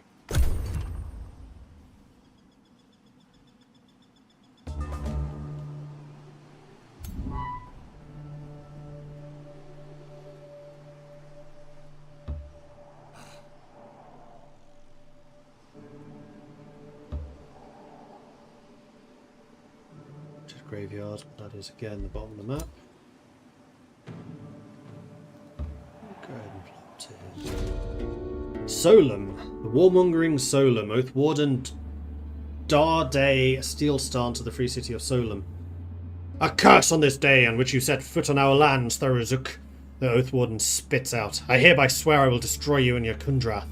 Darday slices the palm of her hand and lets blood drip into the soil. The pyre can denounce all you stand for, so-called Crucible King. Either you break your oath, I break Solum. Alright, so we have an enemy already. Cool, cool, cool, cool.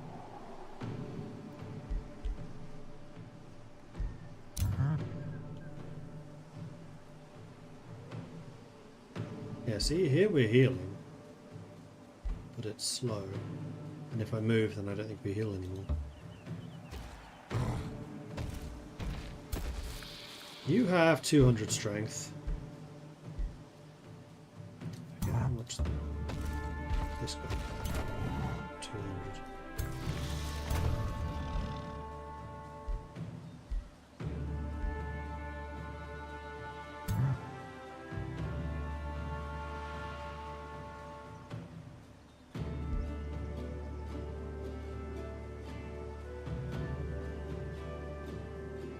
First of all, let's go ahead and cast this. really like these effects. Like, it actually changes the way your people look as you upgrade them. It's cool. Now that should probably also have increased the strength of my army, 275.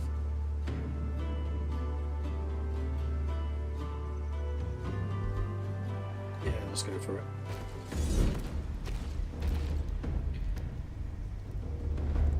So you do poison damage, you also do poison and can web and jump.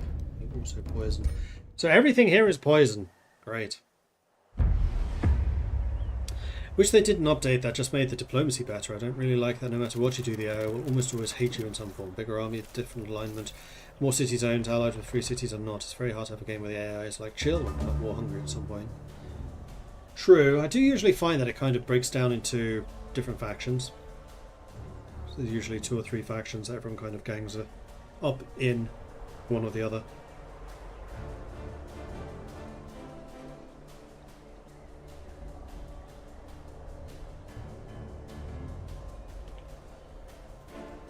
And we have got an active effect, even though we have this here.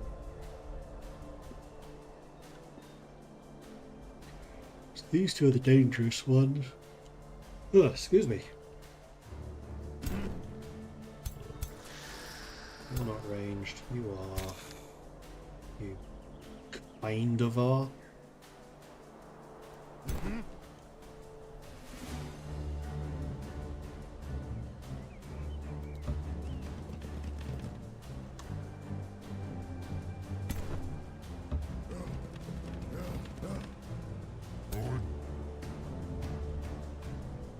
Mana crystal can only be damaged by Demolisher, magically charged. Standing adjacent to it will grant extra lightning damage, destroying it will deal 20 damage to all adjacent. Stand next to it and get some more lightning.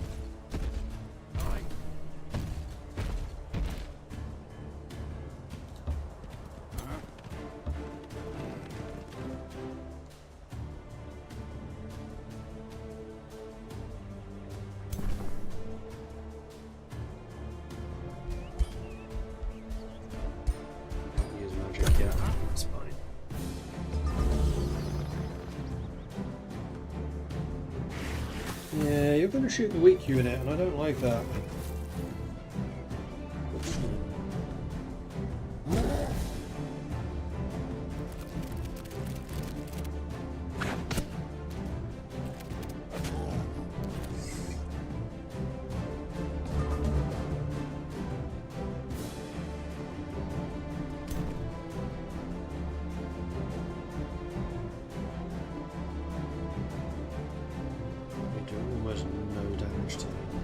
Do the fireball. Take you most of the way down.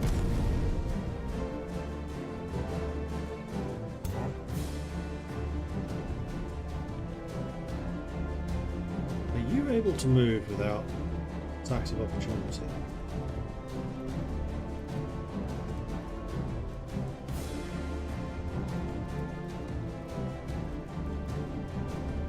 I don't think so.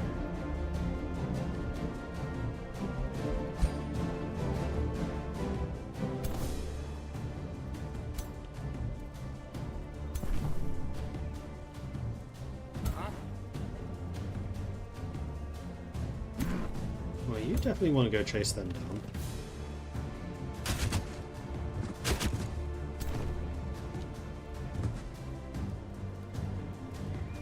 You probably do too.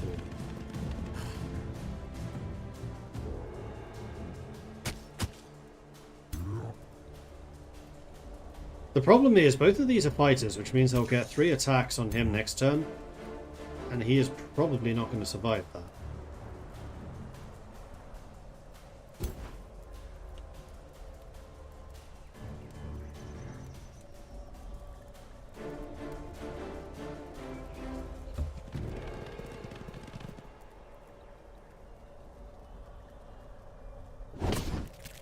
Mobilize to mobilize. Right, come on, subdue. You can't subdue.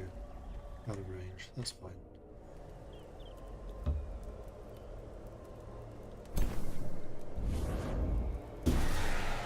Okay, so they are now subdued, which means that they can't undertake any actions.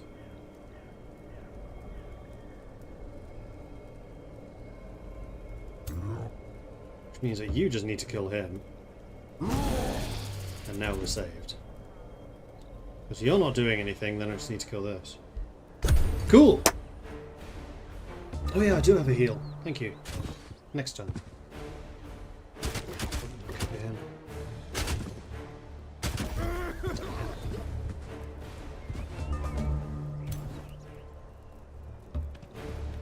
Wait. He doesn't have a heal anymore. It's not him, that's why. It's him.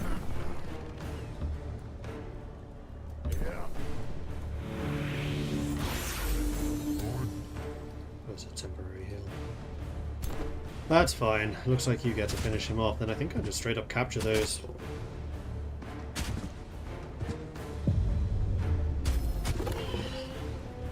Spiders. Yep. So basically I lost a mercenary and gained spiders. Swapped a tier 1 for a tier 2. Oh, and this costs war spoils. I don't actually want them. Although actually web is useful because that's the second source of immobilization.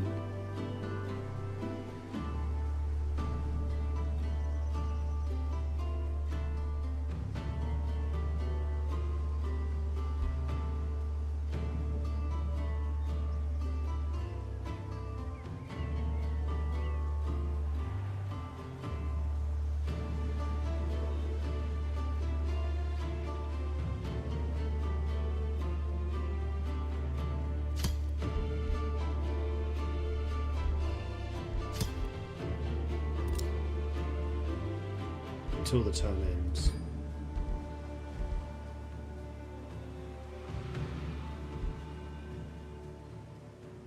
Because I still want to fight that other army, but now that I've lost a guy and my general is so weak, I don't think I can actually take them anymore. I have to go and heal.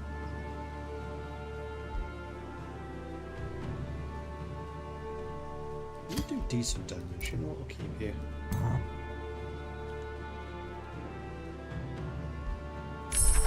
Crow Companion. Yes, good. Wayfinder. Very fast movement. Yes, please. Empire Development Skill.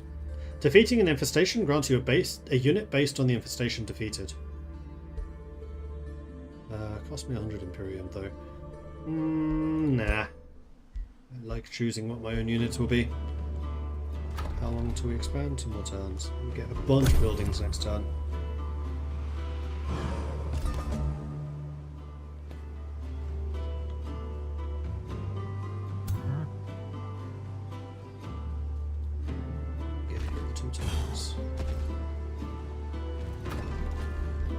Meanwhile, construction. I think probably the granary. We've got to keep our food production going. Right, boosts. We haven't had any boosters yet. Quarries. Nothing. Nothing. Foresters. Quarries. Nothing is boosted by mines, which is really annoying. And I don't know what a forester is. What's a tree? I live in a volcano.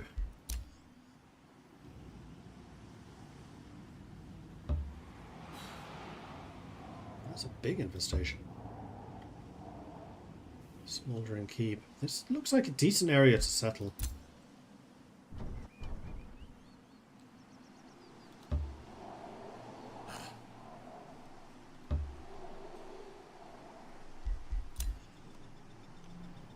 You, I think we'll go this direction.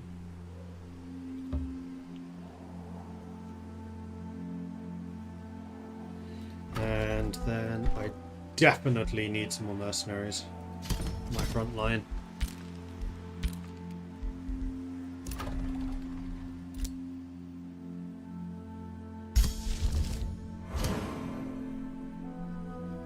And yes, I want to get the Enchanted Crow Companions going so I can upgrade my scouts.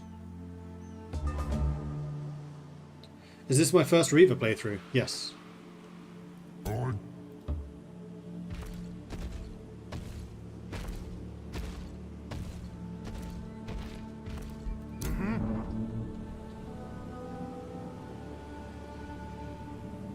I move the scouts, let's go ahead and use that spell.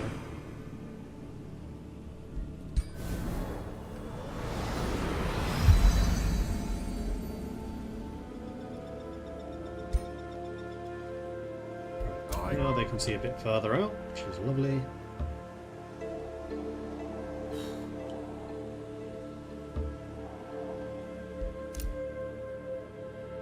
There are a lot of infestations around us.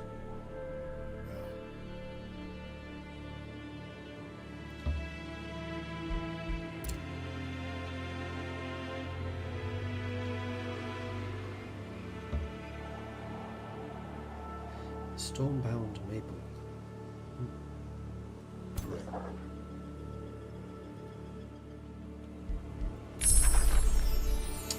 Right, I should have applied this too. No, I just researched it. Now I need to cast it. Engraving of Focus. Focused aggression on non-Reavers, of which I have. Actually, I have one. Immolate. Enemy units in 1 hex radius sustain fire damage, sustain extra damage if they are burning already. I think I'll take the Engraving of Focus for now. Kunmaraz can take another province meanwhile.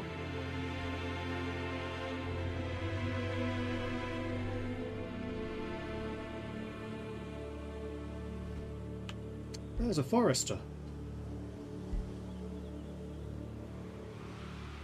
But no, what I'm trying to do is get down towards this. So maybe the quarry? That's actually a forester.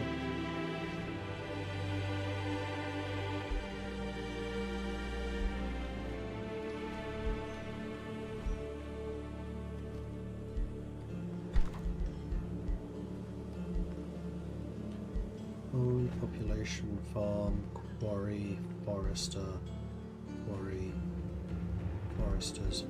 Yeah, the foresters for the farming building upgrades, but I think instead of worrying about the boosts, I'm just going to have more production. Do the spells used to upgrade units have mana upkeep? Yes. Yeah, Druidine's just said it. Yes and no, the spell itself won't have a mana upkeep, but it will make the units have a higher upkeep. Correct.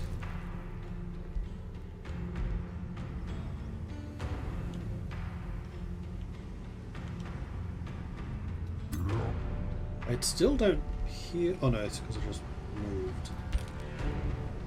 Find out next turn if I heal in my own city. Moment of truth. Nope. Even though I'm Ashenborn.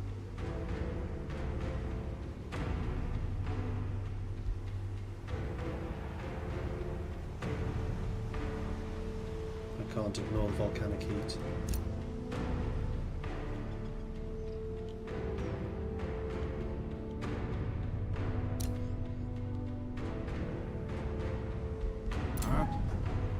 Well, that's slightly problematic. Another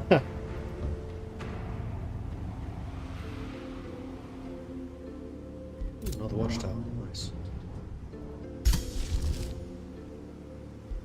Need more mana for that. I do not produce a lot of mana.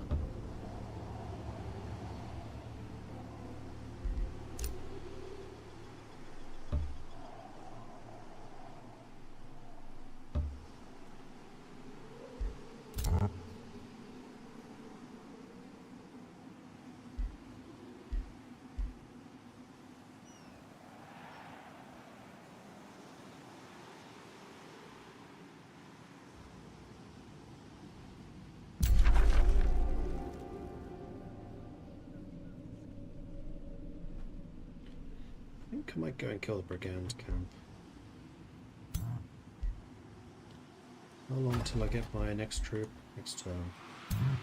Let's go and stand on this, because I think there I will heal. Just not very quickly. Yeah, see, I gained a little bit. New Empire development skills. I can get the military engineering outposts cost less gold. Founding and upgrading outposts takes one less turn. You know what? That would be kind of useful. Alternatively, unlocks ability for units to embark and units to cross water. I don't know what a water is.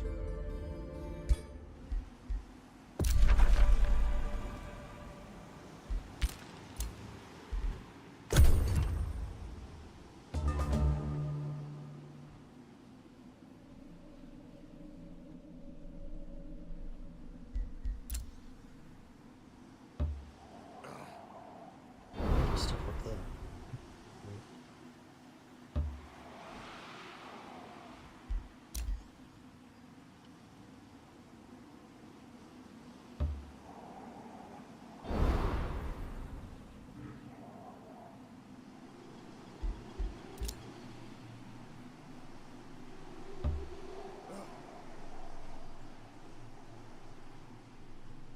Ooh, there's another empire over there.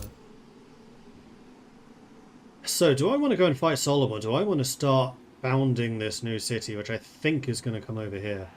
So we're going to have a lot of infestations to deal with. But otherwise, I think this is a decent area.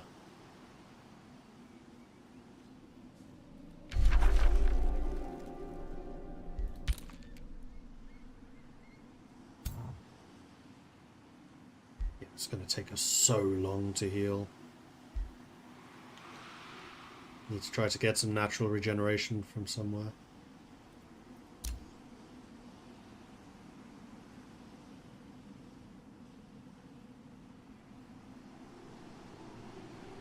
Yeah, I think this spot right here is actually a really good location for an outpost. Which only a hero can set up, so that's what we're going to go and do.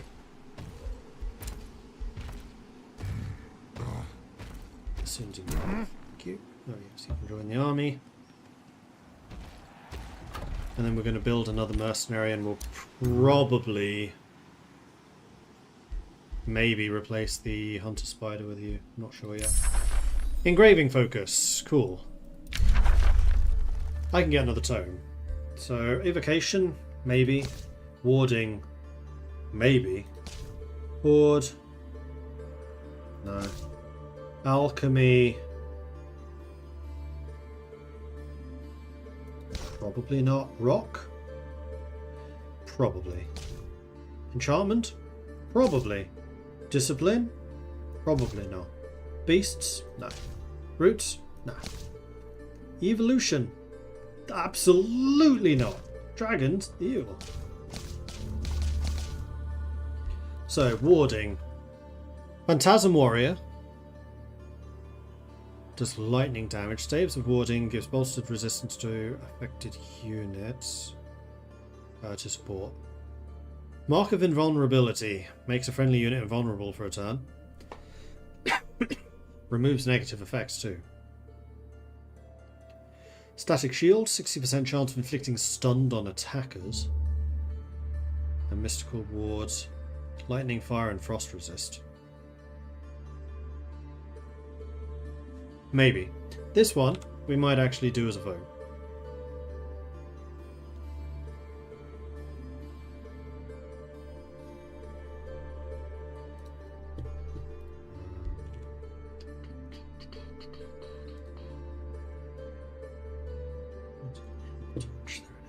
There it is.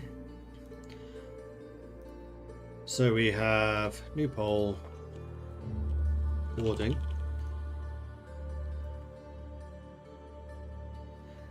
We've got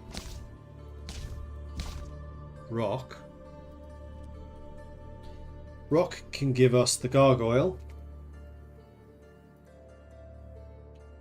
which is a tier 1 flying shock unit.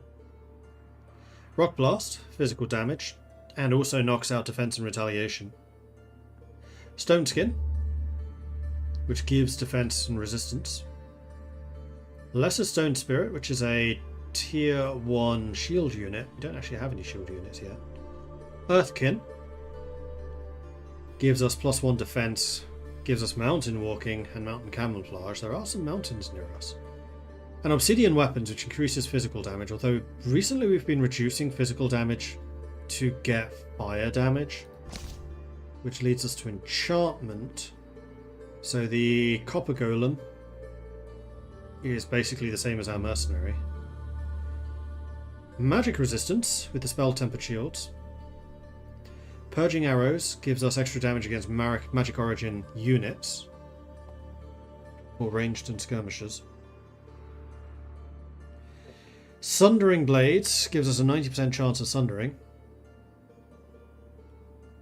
which is defensive status, which stacks. Also makes them demolishers. They can attack city stuff. And then awakened tools, which increases the production and draft but reduces the stability. Of those, warding actually kind of sounds the most interesting.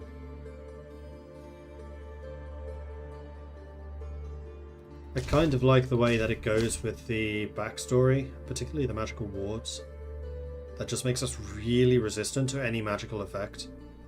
Mark of Invulnerability is also really nice, because we can just cast that on one of our units and it just can't die that turn. Alright, let's get the poll up, see what you guys think. So get your votes in. Vote, vote, vote. I think you can build a city on the Smoking Keep. I don't think you can on Wonders. I could be wrong. I'm going to go and get some more water boiling while this is loading, so get your votes in. Vote, vote, vote.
Alright, I'm back.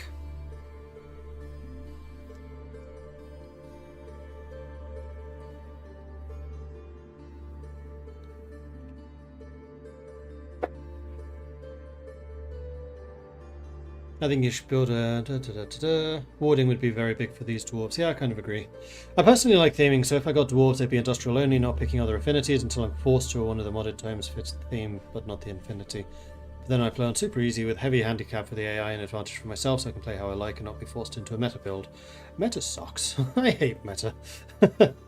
I usually avoid it. I think people in my community generally know how much disdain I have for metas. Crazy seeing some of the better people play. There are strict rules. Have to build a city on this turn, far from this HQ, pick this tome for the maximum effect, and so on. It just feels icky watching that. I kind of agree with you. And Artaros, hello. How are you doing? Anyway, yes, the vote is in, and Enchantment came in last place with 25% of the vote. Rocks came in second place with 31%. Meaning that Warding did indeed win out with 44, so Warding it is. Going towards magic, eh? Those who master the arcane are as a soothing breeze upon their allies, cushioning them in a protective blanket of air, buffeting away blows, and harnessing the lightning to smite those who dare to come too close. A master of warding will find a myriad of ways to keep their subjects safe. And speaking of keeping our subjects safe, we can get that straight away. As much as I would like the shield units, I think I'm going to go for the magical wards. And we got, no, that was the mercenary we already got. Evil presence lingers in these lands. That was up here. Ooh, that's a silver level. With an umbral entrance right next door. That's a painful combo. What's the theme of the faction? So, this is going to require a bit of a longer explanation, but I can do that. So if I just go over to the map. So I have been for a while building my own world, basically, and then using Age of Wonders to populate it. So we are currently playing as the Fire Giants, which are up here, which have been conquered by the Duergar, who are mind-controlled by an Aboleth. And basically what's happened is these Fire Giants have found a way of protecting some of the Duergar, including these ones, against the mind control, and then have basically migrated away either to this area or to this area. We're kind of playing as the ones here, still living in a volcano. So we're playing as Dark Dwarves, who are led by a Fire Giant King. So they're all about like protective magics. They're very isolationist, but incredibly good at crafting. So this build kind of suits these guys to an absolute T, which is really nice, because we started with the forge so we can make stuff immediately. We have the inner fire, we're magical resistant. Take a look at the Kundarath. Yeah, we have desolate adaptation, which means we can live in volcanic areas. We're resistant to magic and magical effects, and we also have extra defense, so we take less damage. And then we have inner fire, which gives us fire resistance and also means that people who attack us take fire damage. We're Reavers, which means we combine industry and magic together. We're Runesmiths, which means that our enchantment research costs are cheaper and enchantments cost less. So yeah, we are going to do a lot of enchantment stuff. And then we're also a Hermit Kingdom, which means that our cities are better, but we don't like people around us.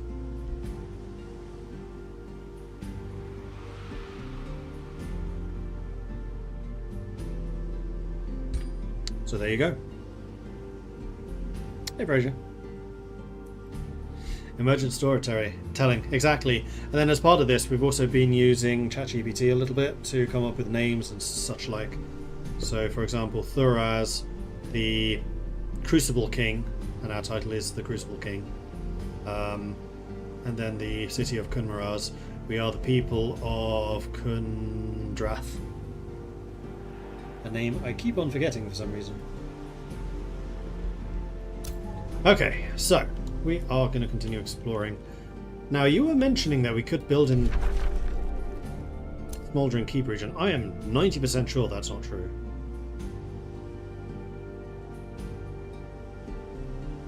Oh, this allows us to get ogres. Okay, that's kind of cool. But either way, we are going to here,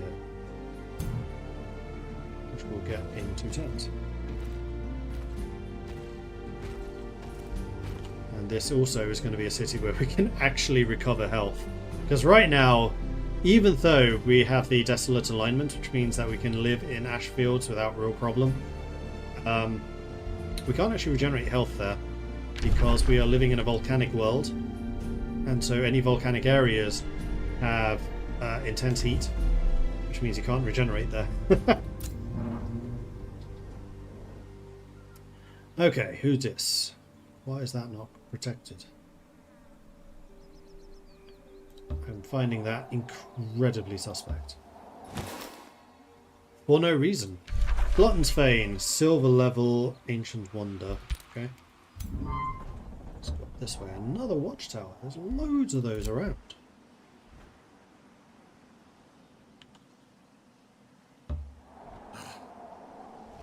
Lost Dragon's Crypt.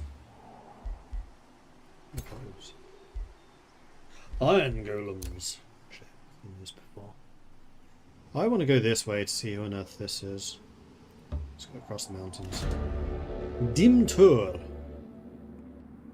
Baron Drumpf Drakhoff of the free city of Dimtur greets you with a nefarious sneer. Salutations, great and powerful Farouz. Please excuse the stench of death you may have noticed before our discussions. This is part and parcel of our dark ways. Not an omen of what is to come, now the people of Dimtur have made your acquaintance. Unless we are provoked. See if we can find some common ground, or put them in the ground. Yeah, we don't really like free cities. We don't hate them, but we don't like them. The only thing we like less than a free city is a non-free city. A vassal state. And dragons. We don't like dragons either. That is part of the ancestral hatred between the giants and the dragons. Okay, Kunmaraz has grown. We can get the mana, and I feel like we probably should.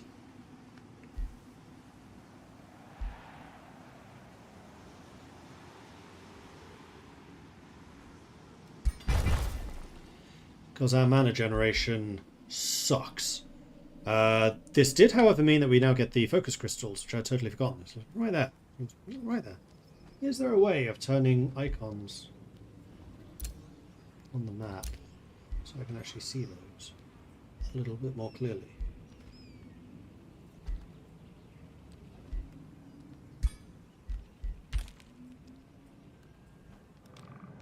Not that I'm seeing. I could have sworn there was a way of doing that, though. Anyway, we got the focus crystals. Unlocks infusions in the item forge related to accuracy, range, retaliation, redirecting damage, and also all units gain 10% more experience. Nice. When a geode of crystallized astral essence forms above ground and is touched by starlight, it splits into an earthen blooming plant. The newly exposed glistening crystal within is highly magical and infuses its bearers with arcane power. Currently playing myself, watching this on the second monitor. I'm playing the Oni race, which are Japanese demons, as holy, faithful, angelic fanatics, all about having as many free cities as possible and focusing on doing bounties and getting Imperium per bounty done, and till auto make a bounty on close to the station if there isn't one already. Fair enough. What? Dragons are great, especially when served with a good gravy and lots of ale. Ah, hero. Yes, we kind of do want one of these. A nautical governor in a realm with no water seems kind of silly. Fehin the Conqueror. What about Dabaran the Selfless? Agricultural governor? He would work well in the new city because it's going to be out of the volcano area. All governor, the governed city benefits from the following. Farms grant food, farms grant stability. Each population grants gold, mana, and knowledge. New population requires less food. That's pretty good. Nautical governor, I'm going to guess, is naval upgrades. Coastal water provides food. Yeah, we literally none of those. And then a recruiting governor. Extra draft. Units cost less gold to recruit. Tier 1 and 2 are recruited level 1 higher. And then 3, 4, and 5 are also recruited higher. You're a ranger, and we do kind of want a ranged unit. A ritualist, I think, is less useful for us. They're not entirely useless. Having a healer would be nice. And I'm really liking that agricultural governor.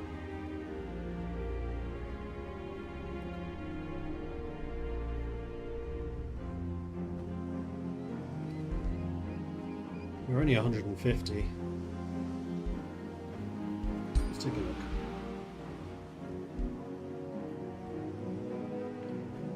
Yeah, you have a fire staff, so you're doing extra fire damage. Yeah, let's go with the ritualist. I don't think I've used a ritualist before, actually. Oh, your staff has, like... Oh, it's oil, isn't it? That's why this is on fire. It's not magic, it's science! Did I recruit him? Yes, I did. Good. Okay, so we are still recruiting a mercenary here. I think we probably want another 2 mercenaries and a harrier, at the very least.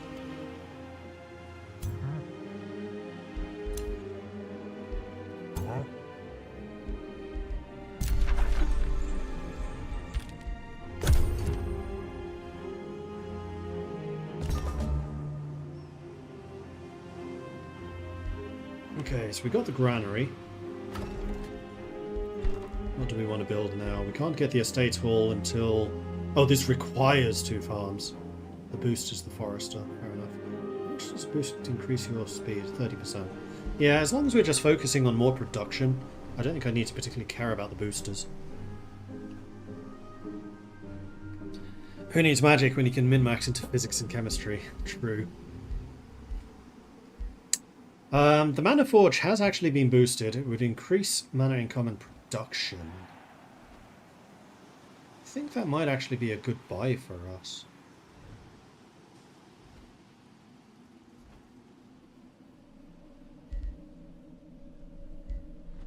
Yeah, let's do that. Because we are apparently doing lots of enchantments for our people. And we'll be doing even more in 4 turns. And that one is likely to be expensive. Okay, you want to move here to then found the outpost.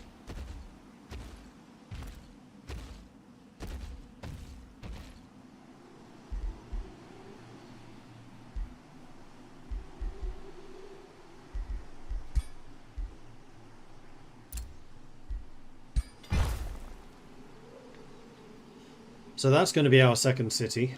Now we need to think about our 3rd city as well. Well, there's the desert. This territory was supposed to be a land divided by desert. Like highlands with active volcanoes and then a sea of desert. We've only just found the first bit of desert.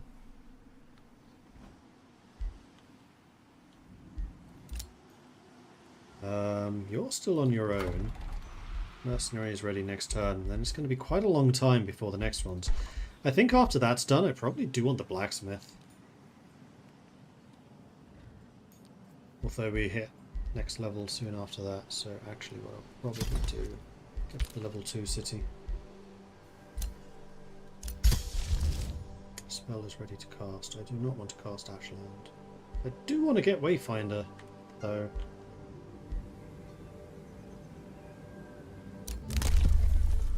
Another Empire, 2 Empire development skills. We have Search spellcasting. Casting a combat spell reduces the cost of all other combat spell types by 25% for 2 turns.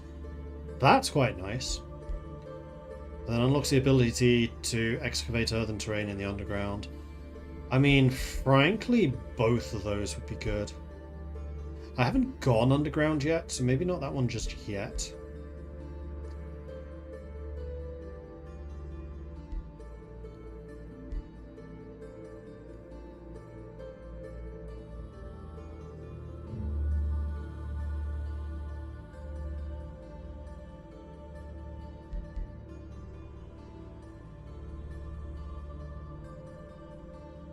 We'll leave it for now.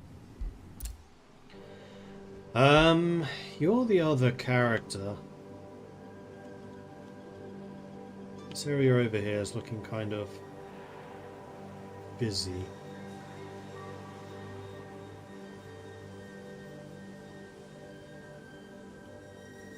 That's Umbral, which is a bit dangerous. There's another free city up there potentially. You know what I didn't do? I didn't set the races for this world.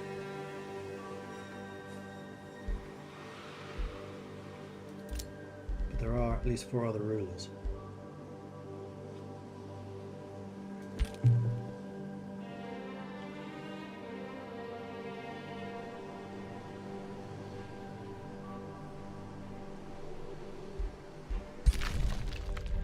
We could also go underground.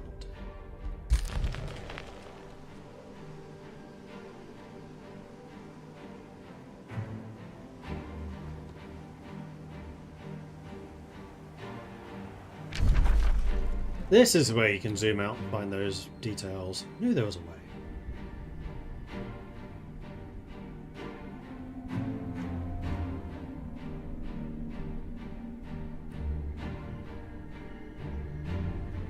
Yeah, there's a bunch of resources over here, so we probably should build probably pretty much next to that underground. These areas are going to be an absolute bitch to defend though. There are so many infestations around. We will need to do something about.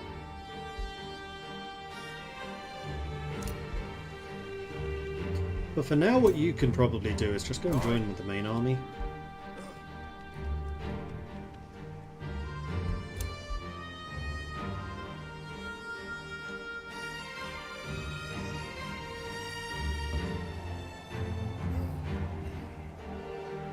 Okay, now I know that these do something. Blinding Sandstorm.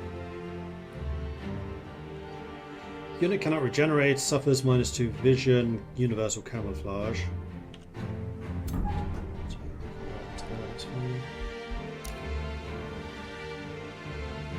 Let's take a look at this Umbral area. Oh, another one. Baroness Dana Payne of the free city of Nidgard. Some may consider you a god. I do not! I know your weaknesses. I know how to make even go there bleed. Fear the power of Nidgard. For your time has come! Maybe it. Good luck with that and everything. The Doom Depth Trench. Interesting.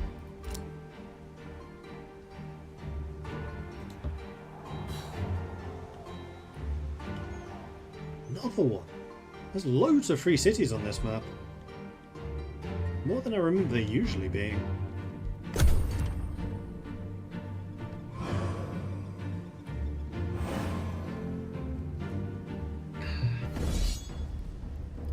You attacked me.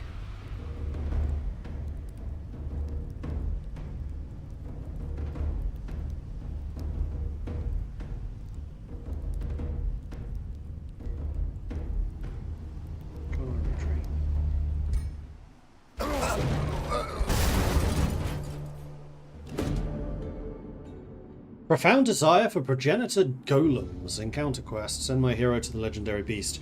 Your hero, Dabaran the Selfless, greets you warmly. Crucible King, as your servant, I feel lucky to have travelled far and seen much.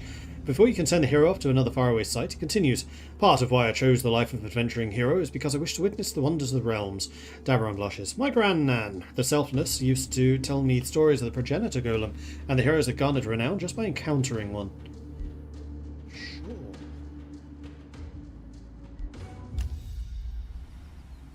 There, 25 turns. Tier 5. I have 25 turns to prepare myself to fight a tier 5. I mean, it's a small army other than that, but still. Yikes. Okay, now you're healing a lot.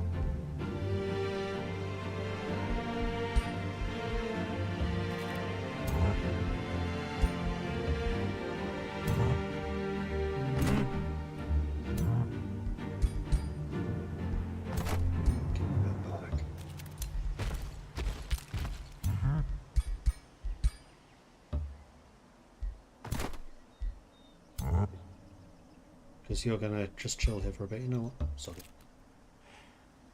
Alright, this outpost. Work camp. Builds a work camp at the outpost, allows the annexation of a single province. The city is founded from the outpost. It will start with one additional population. The annexed province already attached. Watchtower. Vision and sensing range. We'll already have fortifications built. I would like to found a city here.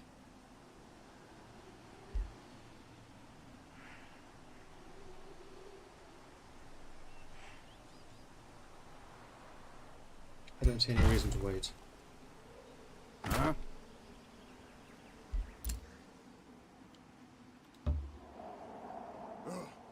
Another unrural area. Temple of the Goudia. Hail, Crucible King Theruse! Allow me to introduce myself. I'm Emperor Vigor Beastinger. Many go there make war, I aim to make peace. Do you indeed visit King? I'm not going to send you free stuff, so bye. I take it you're up here in the north then. Meanwhile, let's go over here and see what this is. Enigmatic Glyphios. Sage Gamblag Fermentium of the free city of Glyphios meet you with a sage, vaguely insufferable expression. Salutations, Theruse. The beefy stargazers of Glyphios extend a hopeful wish of mutual neutrality. Our diviners foretold of your presence in these lands. We seek only to further the understanding of the arcane arts and remain amenable to fostering a mutual beneficial relationship with your mighty empire. If we cannot, we hope that we can at least stay out of each other's way. Sure, we can be at peace for now.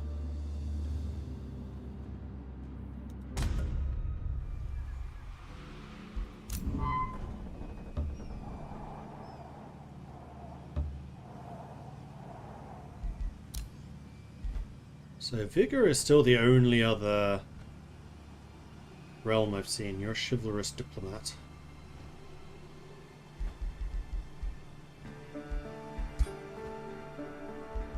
Both have just the one city for now. Good. Ah, we have another mercenary. Marvellous. And in the meantime... Oh no, you still can't move. We have the outpost founded. Unrested the thing and you can expand.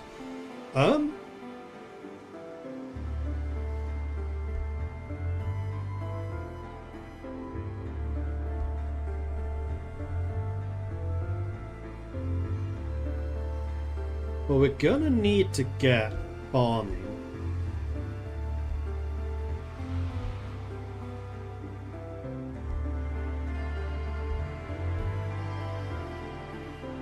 Oh, that is an iron deposit, so we can put a quarry there for massive amounts of production. But I think what we probably want to do is farm these. At the very least, this one. There's a forestry there too. Although we've kind of decided we're not going to bother with the forestries. Let's go.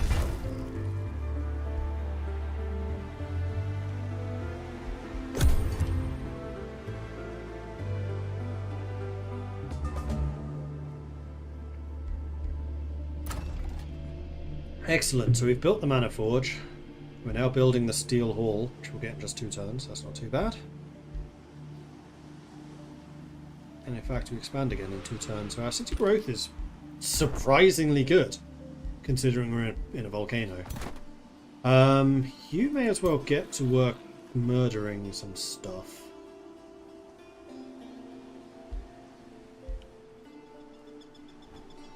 I do think I want to kill you relatively soon.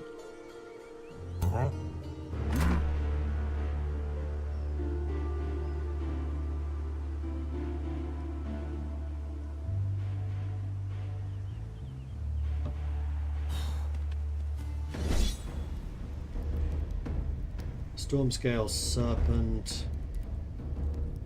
These are all charges. Okay. We can do this.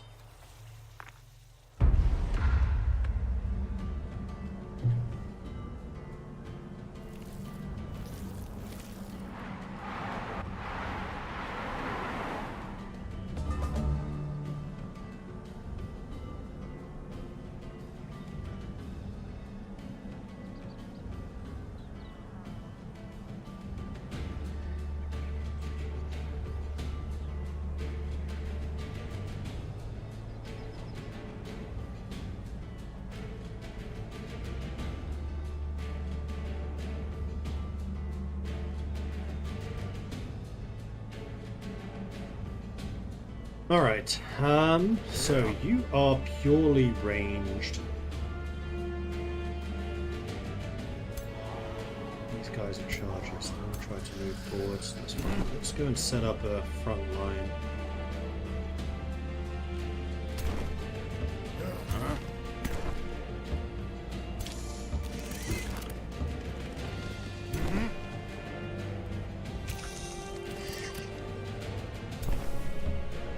Something like this.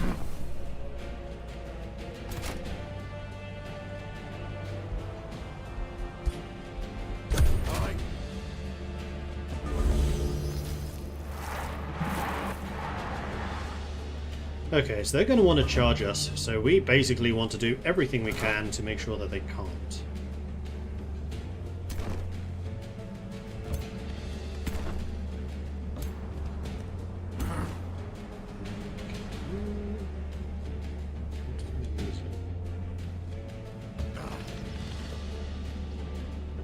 Now you can.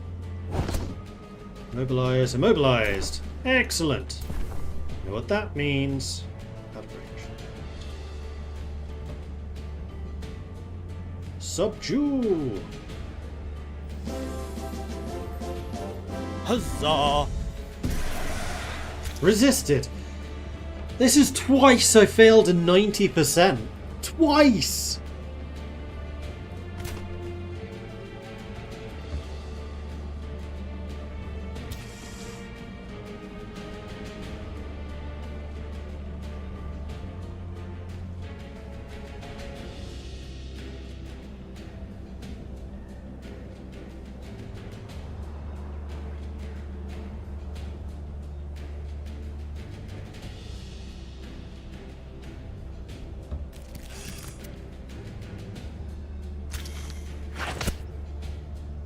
So we've got you guys bound in combat. Let's have you facing this way. Still getting retaliation, which is very annoying.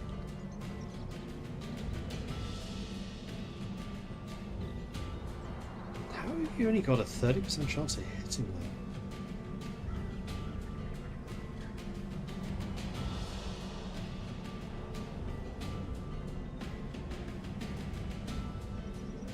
He's right in front of you.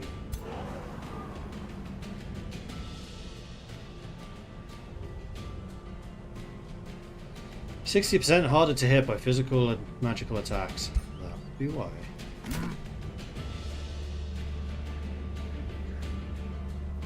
Let's blast him.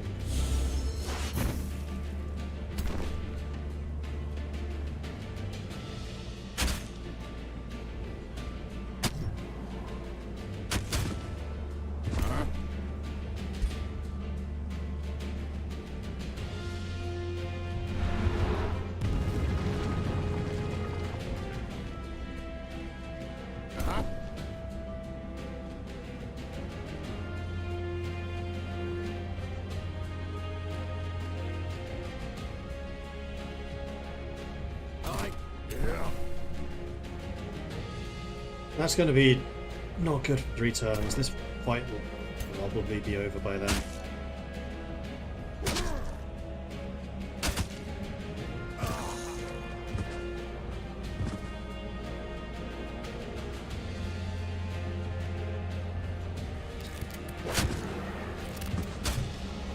We immobilize them, so that could be another subduing.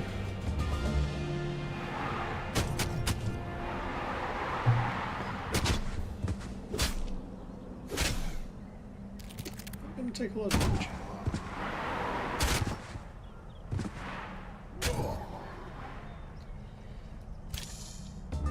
Is your jump recharged? No. What I can do is I can come over here to murder your face.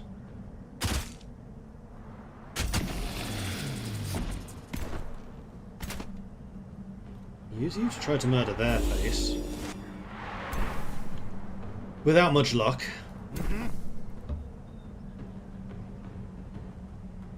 I do have a heal, but that requires me to get there.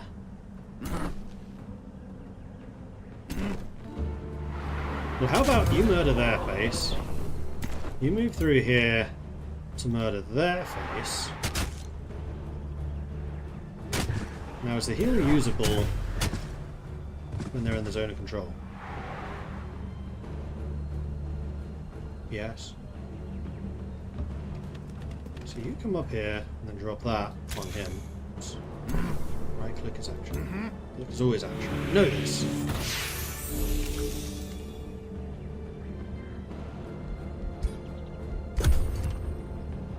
Their turn.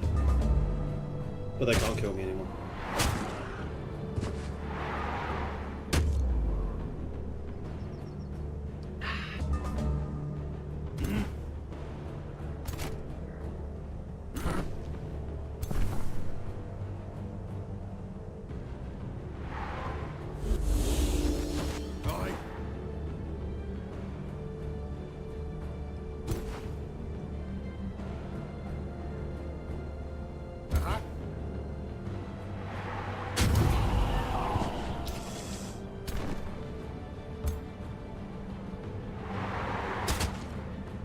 Stab those guys, who are now trying to run away, I think.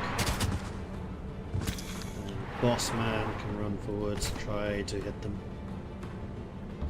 He will only have a 40% chance of hitting them. But if he does, they're dead. That's probably enough.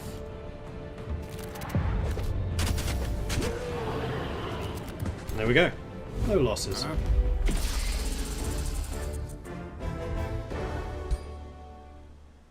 Did also gain a bunch of cash. Sweet.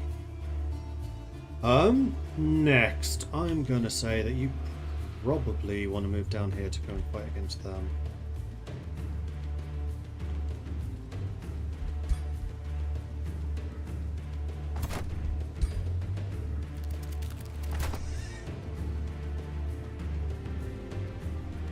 And you are still building. That's marvelous.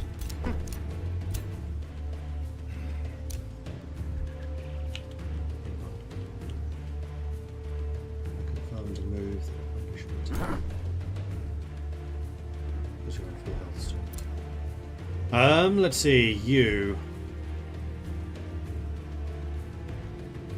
Unfortunately, I'm not going to be able to see much more in this direction, so I'll probably go in that direction. Preferably avoiding the umbrals.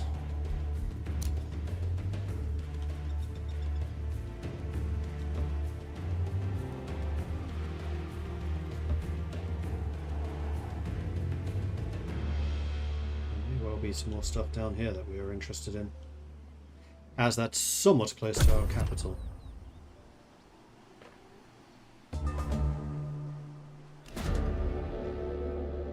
The Eternal Sages contact you again from within the Crystalline Library in Cialrad. Greetings, Crucible King Tharuz. Gomeril hums. It has been some time since we last communed. As you are aware, we scour the realm for knowledge. We seek to chronicle and preserve all lore held by the cosmos. We surmised you might be interested in aiding our cause. Naturally, we will reward you for endeavours.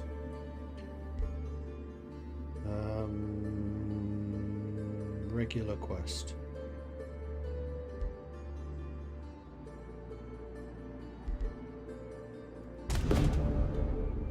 Retrieving the Knight's Banner. Level 2 combat. We have long kept records of a relic called the Knight's Banner. At last we learned of its location in the forest above Cinderhold. They say to you in a monotonous voice, "We wish you to study the Knight's Banner and store it within our vast crystalline libraries. However, it is defended by a nightmare and its armies. I will win for you this relic." You guys are joining him. In fact, you can just chill there and cover.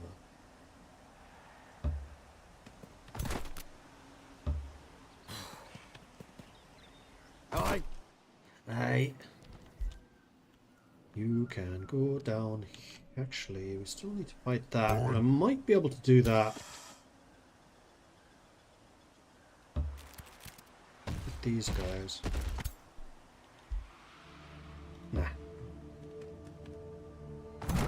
220. You have 399.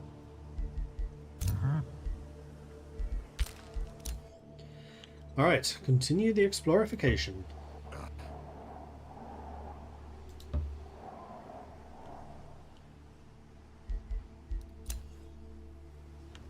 you. I wanted to come down this way because there is another town down here.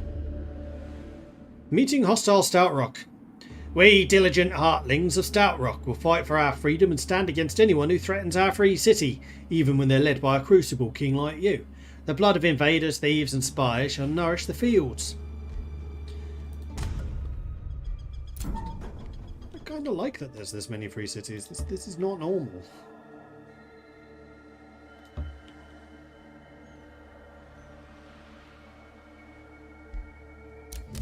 New Empire development skill. What's this? Tier 1 units gain experience 50% faster.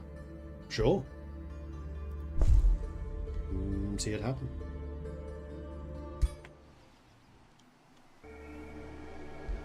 How much did we need to get the Wayfinder enhancement?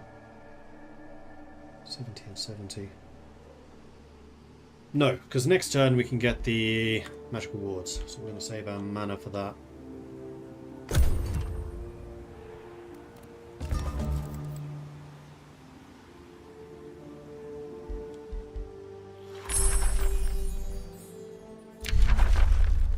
Okay, so we can get Immolate, which is a AoE damage. We can get the Staves of Warding, which buffs the support units.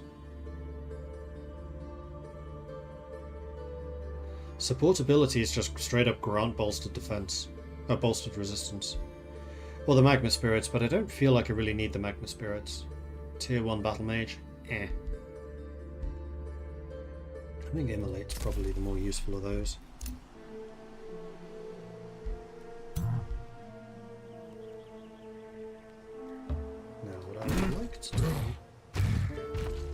Is this where I can pull in both armies.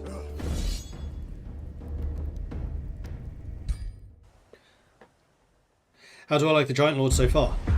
Still too early to really say. He hits like a truck and looks awesome. That's my main feedback right now. But I do like thematically how they work. The fact that they start with the Forge, they have the different elemental affinities. It's pretty cool. That is something that Age of Wonders seems to be very good at doing.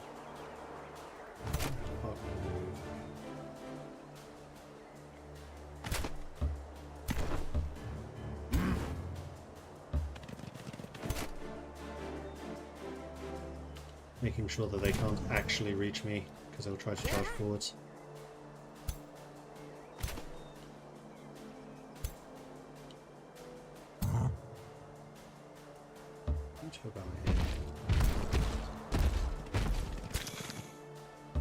That just blocks that off completely, which I approve of.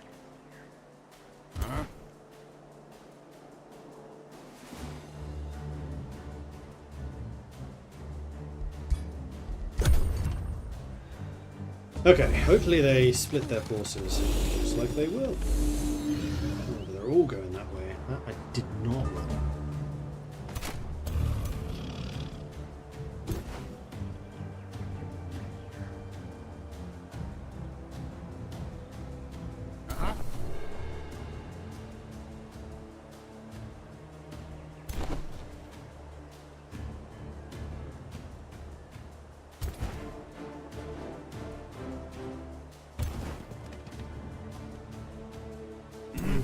Forwards. Can you hit them? You can, but not very effectively. That's fine. Mobilized, mobilized.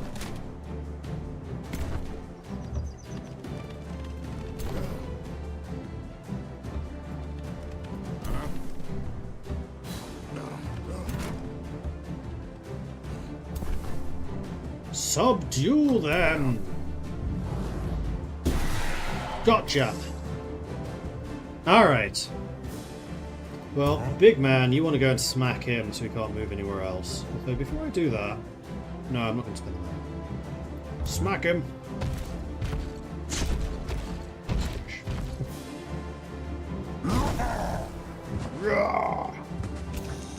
Does that much damage without any combat upgrades. It's quite nice.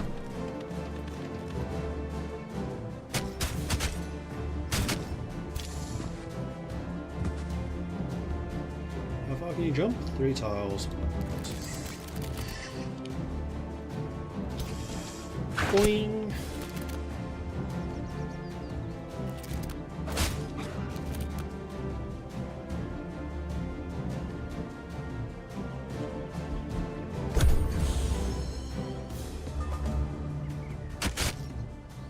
Yeah, I thought you might turn around and try to hit him.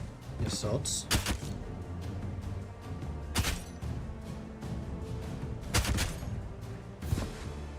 Oh, you're all going for that. That's slightly annoying. Although this means that you're flanked, and you're flanked, so probably not the best idea you've ever had.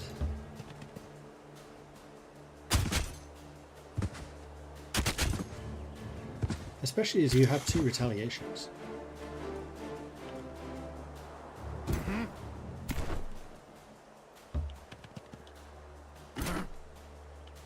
Going around the wrong way.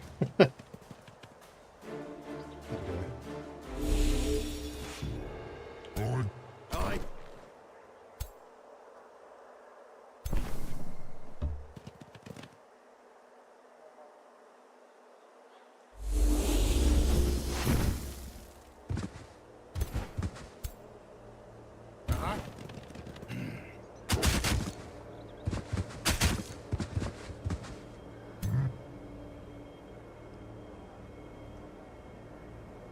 You can definitely... Oh, no, you can't kill him.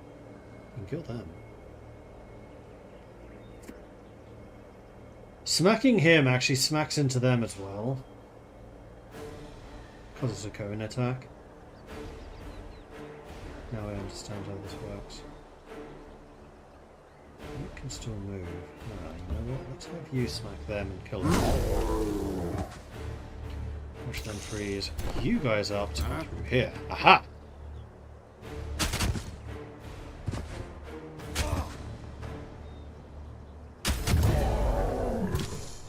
And then you can turn around. Go for them.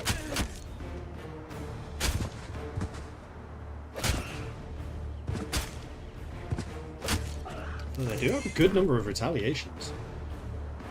You're still subdued. I'll put you next to him just in case they become somehow unsubdued. I don't think they can.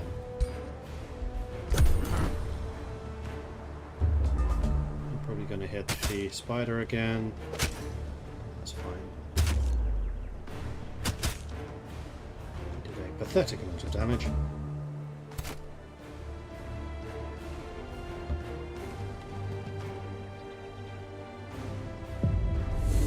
This guy.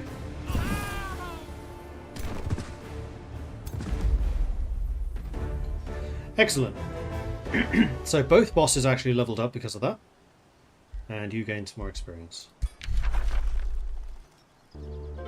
Now, I can't actually convert him because I don't have any war spoils. I had forgotten about that.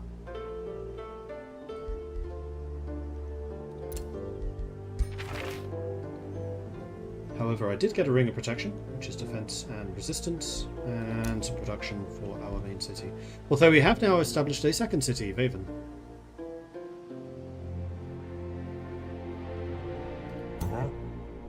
Now, because you fought in a battle, I don't think you're going to heal. Let's put you here. Aha! You guys don't need to heal nearly as much.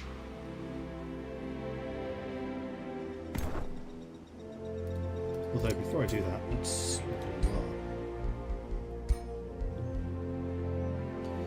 that. Okay, so, Mortal Champion. You get foraging training. All non-hero units in the army gain regeneration 10 hit points per turn. That's quite nice.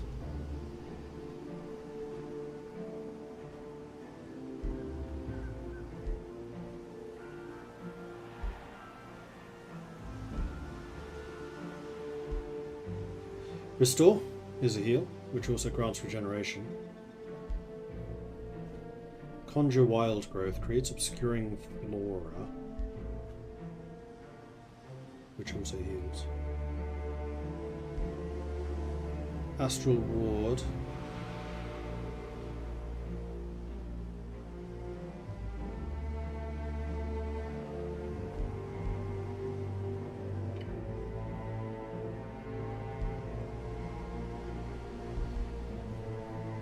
is undead, but we're not a necromancer, so I don't think I'm going to do anything really with the undead. I am tempted by this. Maybe I'll end. Yeah, let's go for the constant regeneration. And I don't know why you're pinging me. We did get the Ring of Protection, but I think that's going to go to the Giant King.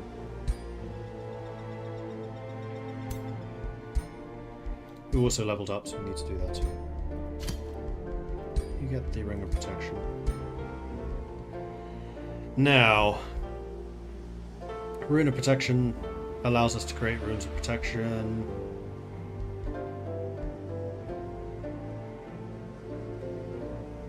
Immunity, Burning, and also Fire Resistance. Right, Burning is the damage over time. I was like, I'm immune to Burning, so why do I need Fire Resistance? That one increases damage dealt. But I think you need to start actually getting better at hitting things. Do I want to make you a tank, or do I want to make you a damage dealer?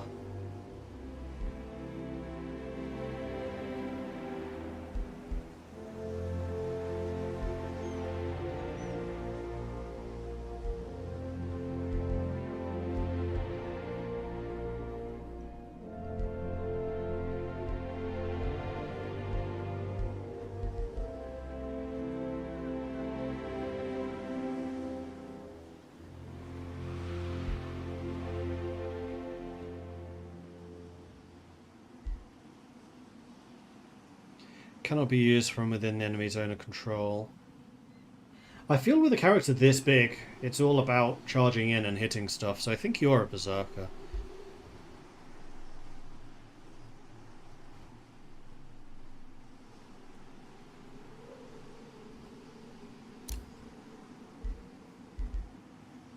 So this gives you 10% more damage and also 10 more hit points. Works for me.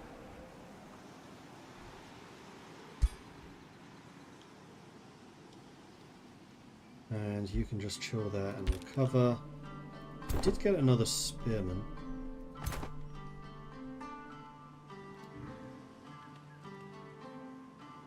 I may as well just stay here, honestly.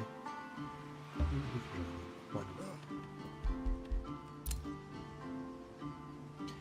Meanwhile, the scoot for scooting a boot.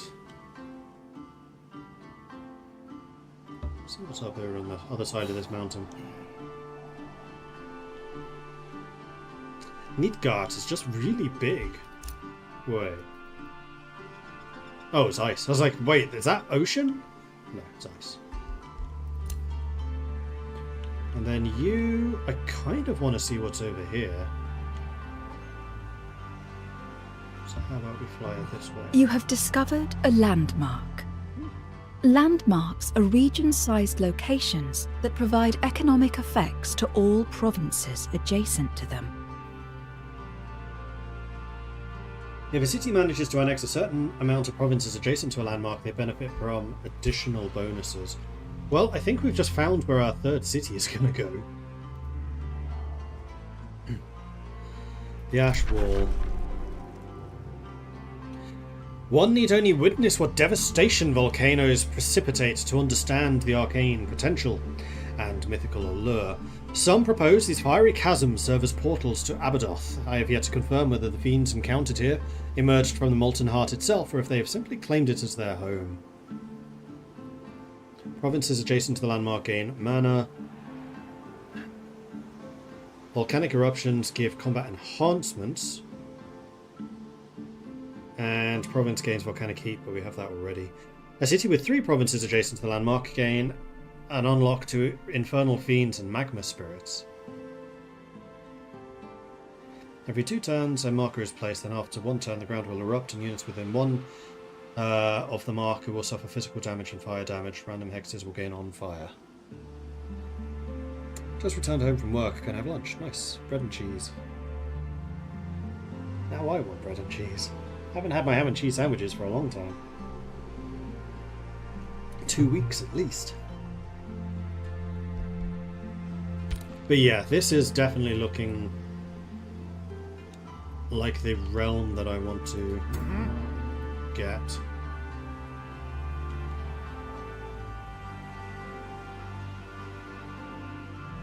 I wonder if you would technically be closer to the Anvil of Doom. You might be, actually. If I found the city in here, you're probably only like 3-4 tiles away from the Anvil of Doom, which is a lot closer than Cumberna's. To be determined. Meanwhile, Vaven needs a governor, and we can have... Right, I need to rename him before I do anything else. Dabaran the Selfless. So we're going to flip back over to ChatGPT. So what kind of character is he? He is a duelist. He wants to personally slay a ruler in combat, even though he's a ritualist. Who has healing skills.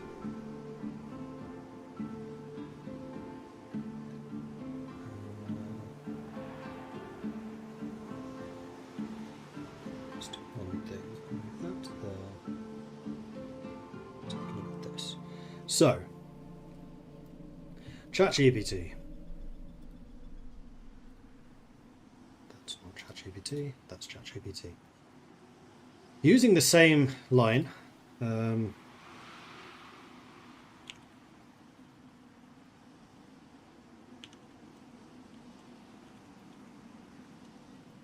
Duergar character who is a fire wizard has managed to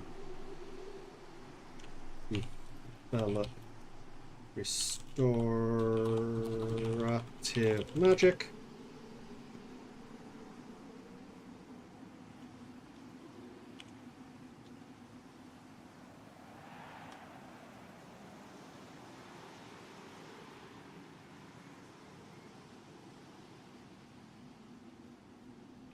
And warding spells.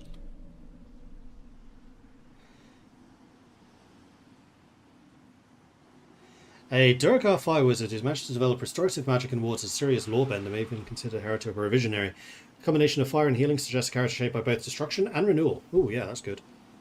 Doraz Embervein. Bargain Flame Bird. Zardak Runekiln.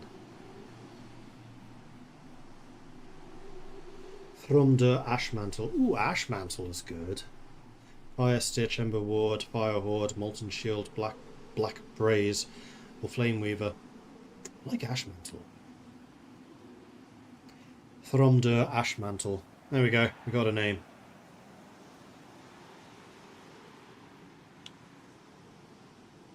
And we're going to add that to our list of characters, which is here.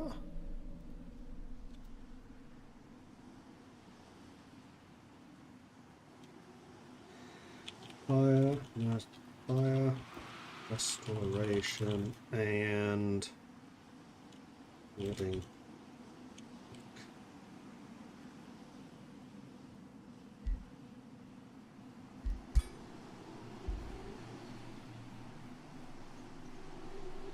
From the Ash Mantle. You are definitely not a Sir Master Thronder.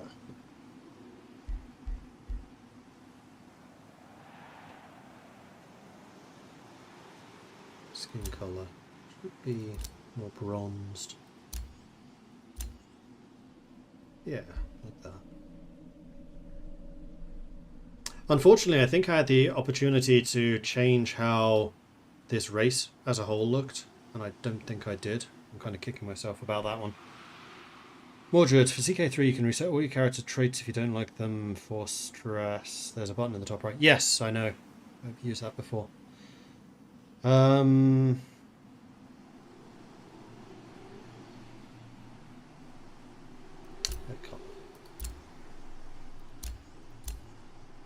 Needs to look more fire wizardy. There we go. Thrumder Ashmantle. See ya, intro night. Yeah.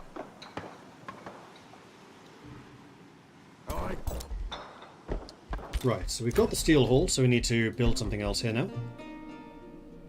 I was thinking the blacksmith, probably.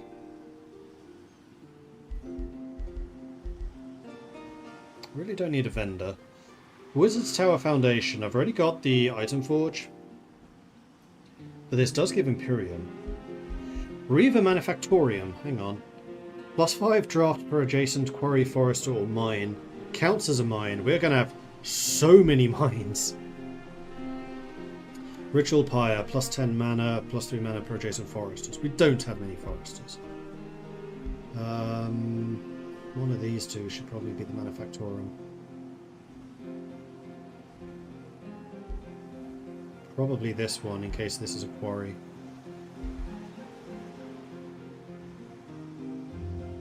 Oh no, draft for adjacent quarries and foresters. No, it should go here. Speaking of which, I can also expand, so maybe I should expand to here. Yeah, it has to be on top of the province I already have. So how about we build a quarry there, and then build the Manufactorum.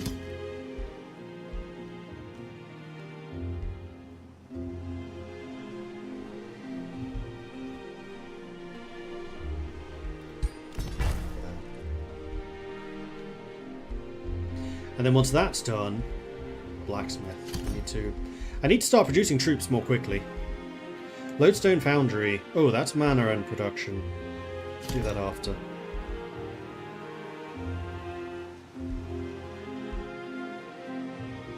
And then the other thing that we do want to do is try to build up our defensiveness.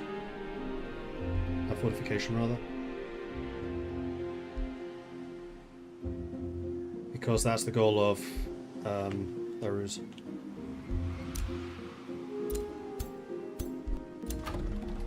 And then Thromdur can be the governor for you. 3 turns, you grow again. We do need to set up buildings for you as well. Let's start with the storehouse. No, let's start with the workshop, then the storehouse. We'll do the same as we did previously. And then you can start producing mercenaries as well. Solom has sent a war party. Awesome, that's something for us to kill. And this guy is on his way home, so we should be in a position to do that. Right, and then the Ash Wall. That is something I actually want to add to our world, I think. As a location. Landmark.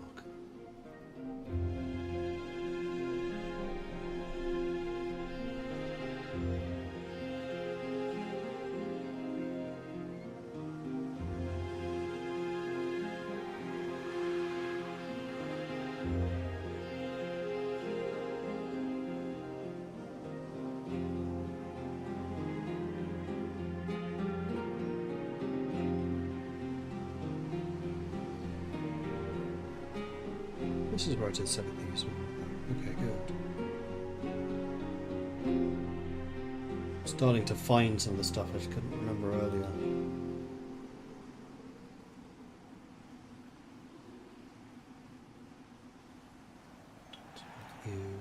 It's you.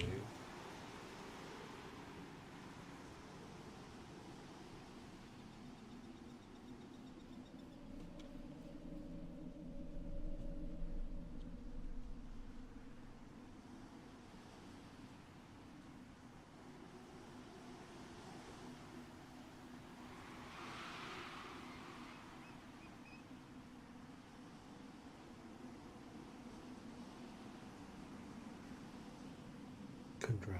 Spelled it wrong. I always get that wrong for some reason.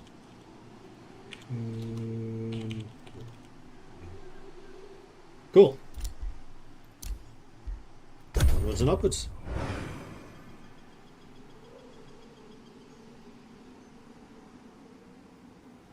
Alright, so what's Solom sent after us? They're raising stuff. Oh, they've only sent 3 guys. Oh, one of them is a hero. Can I get there in 2 turns? I can. Yeah.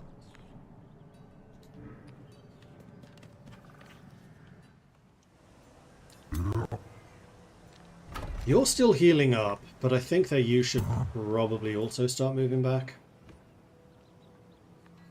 Because you're going to want some of the troops from Kunraz. Although what I could do is leave the spider behind. Let's do that. Okay, scouting. We 100% want to see what's down here now. As this is now going to be the site of a city. Hopefully there's no umbral stuff. Doesn't look like it. No, this looks actually alright. Yeah. It's got resources, it's got the ash wall nearby. There's potentially more resources over there. That would mean taking out whatever this is.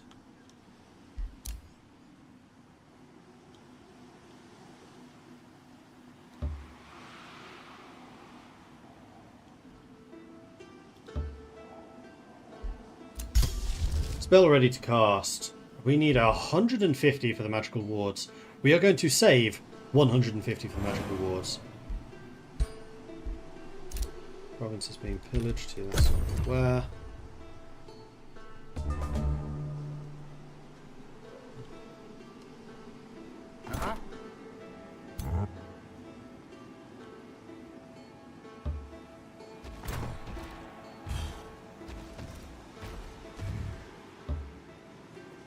Would be a pretty one-sided fight. Yeah, it will be. So they have a level 3 champion.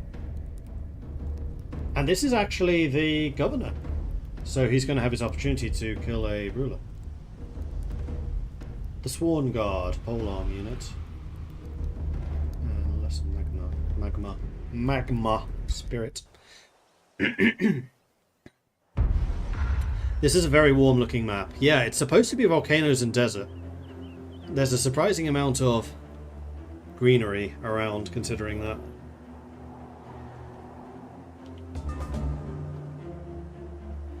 Okay. So the most dangerous units are going to be these two. What can you actually do? You can second wind. Okay, that's fine.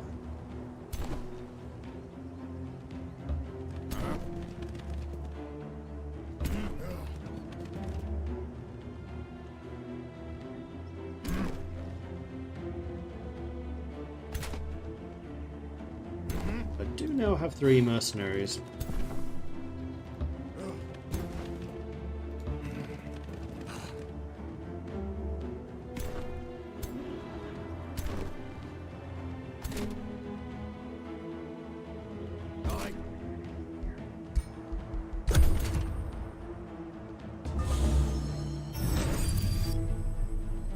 Makes me think for a moment I want a Windows PC instead of MacBook so you can play it. Definitely worth it. This game is good. It's very good. You moved the wrong way. Interesting. Okay.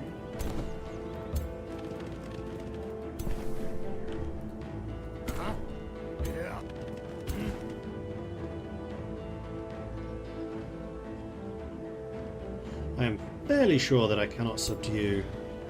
In fact, I have no points with which to actually capture anyone. So subduing would more be a system of reducing their actions. So I think instead I'll just shoot. Cannot be a hero or units with control loss immunity. You may as well burn, baby, burn.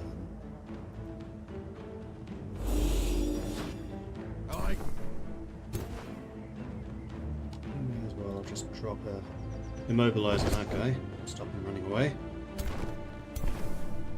We may as well just try blasting him as well.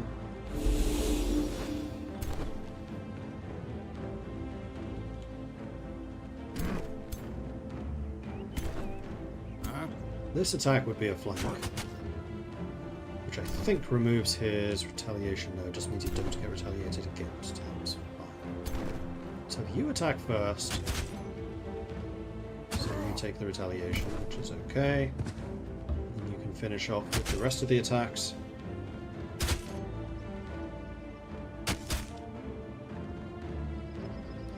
What does Mark do again?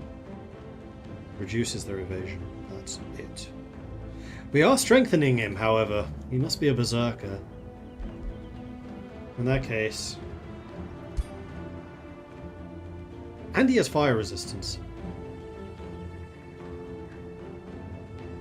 No point setting the light. Save the mana.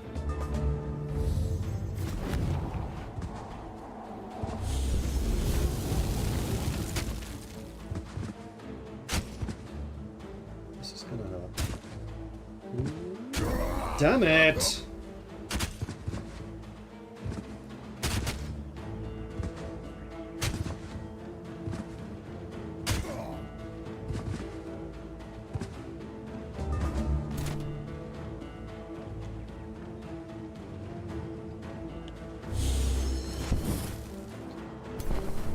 For some reason, our spellcaster is just bloody awful at actually hitting anything.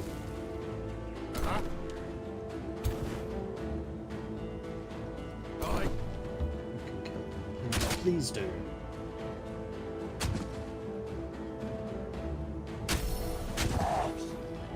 That halberd to the face. Yes. That's a flank.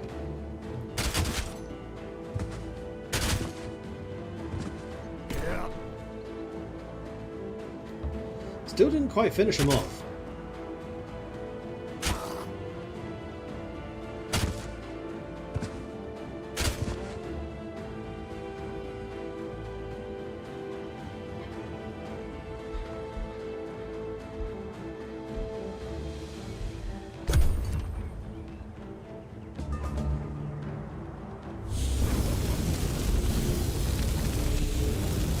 Unfortunately for you, fire resistant.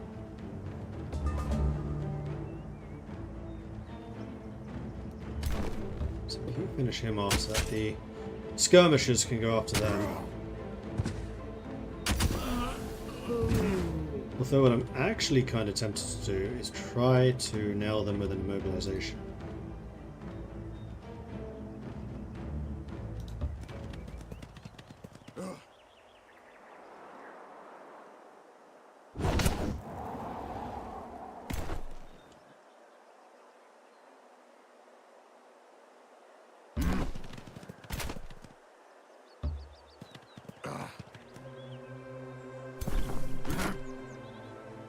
These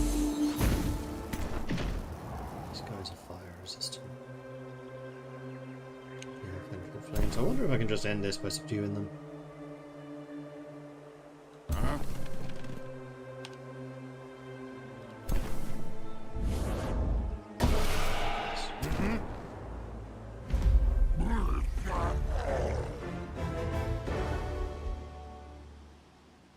And because this was a free city, I gain some fightiness. I don't really want the magma spirit though. Thank you. Reward! Frenzying Blightbringer. Plus 40 damage to cavalry large targets. Gains stack of strengthened when landing a hit. Yeah, that's what that guy was doing, although this is better for warriors rather than Berserk, actually. Is that true? Hang on. Hang on.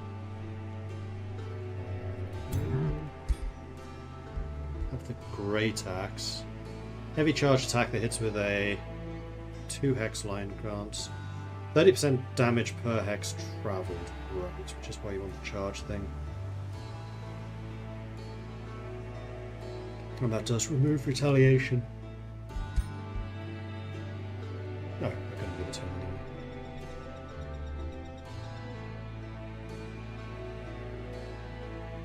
For some reason.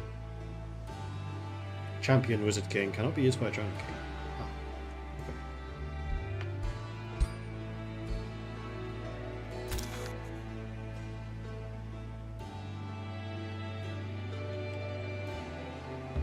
You'll just chill there, get your health back. You have seen pretty much everything that's worth seeing here on the edge of the map. So I'll just continue on this way, I think. So, you are Crucible King Thruz of Kundera. I am not impressed. Tread carefully before I decide that your realm is actually worth conquering. Wow, you don't like us. Send welcome gift? You're underground. Okay. In the far, far north. Meanwhile, I still want to see precisely what's over in this area, so we're going to continue exploring what's over in this area. Cool. Ah, I'm not going to be able to cross the mountain. So even if I did have the city here close to the Anvil of Doom, I could not get there because I can't build in the mountains. I'll chill there and recover. The remains have been collected, so I can sell those remains for extra cash. Or I could try to resurrect him later. Oh, he's an arcane governor. He wasn't actually the city leader. A friendship with me was declared. Ugh.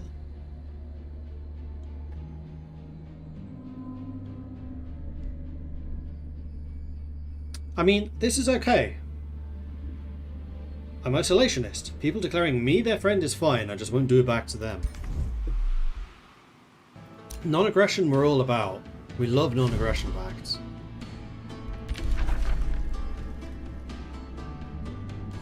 In fact, is that what that leads to?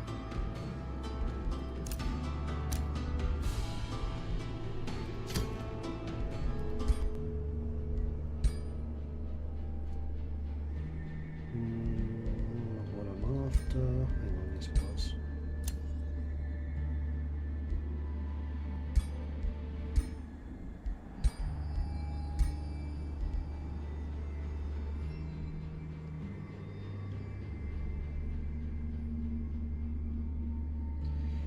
Oh, that costs money to maintain. No, I'm good.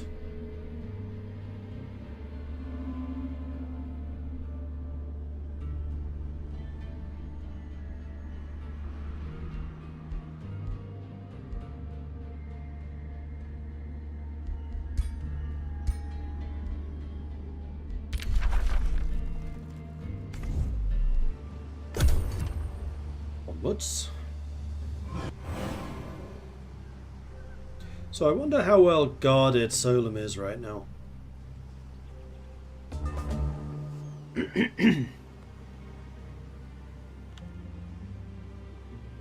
Brigand camp has just woken up.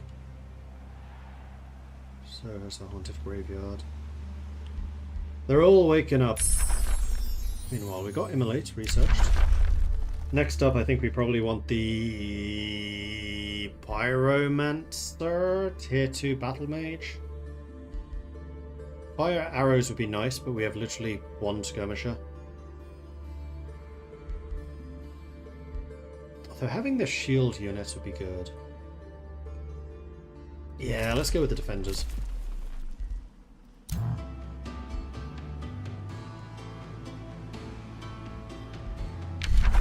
These are phantasms, right?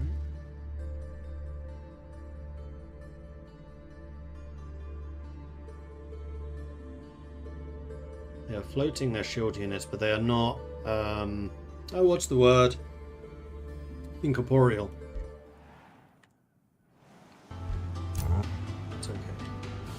Alright, so you've just won the fight here. Next up, I kind of want to go and fight these guys. We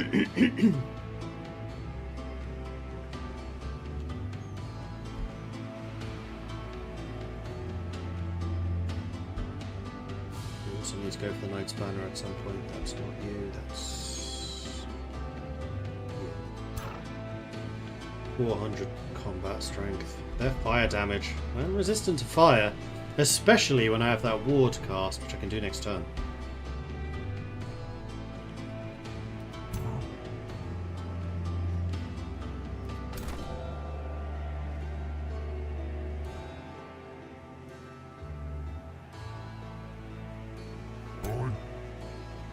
So you need to be on the bridge to join this fight. We can get to there to actually heal again. That's fine. Cool. Let's bring you both into this.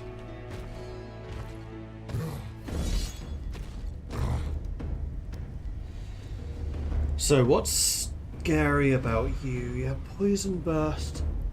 You have Draconic Rage, which does what? Deals extra damage when you get badly wounded. Okay.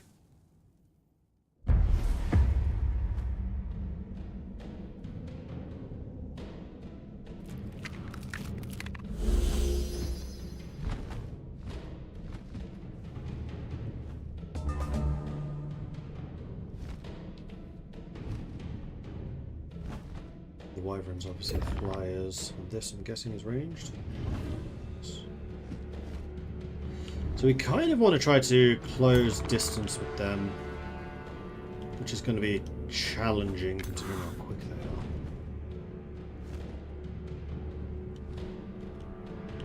are. And we're dwarves. We're not exactly known for being rapid. Yeah.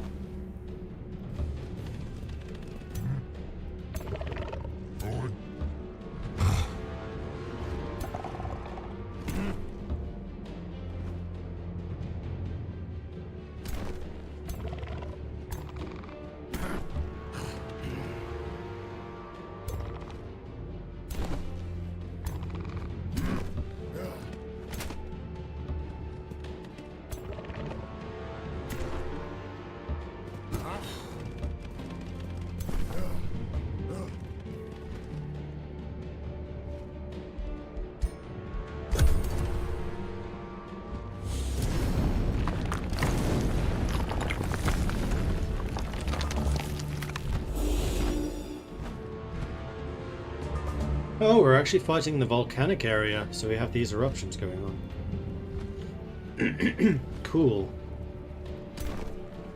Well, you're close enough that you could actually go and hit them. You're close enough you can go and hit him. That's great. Go and do that.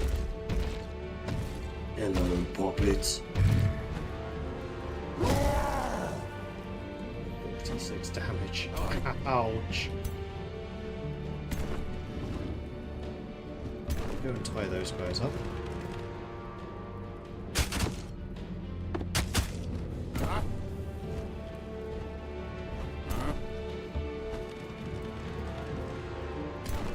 You can go and tie him up. Perfect.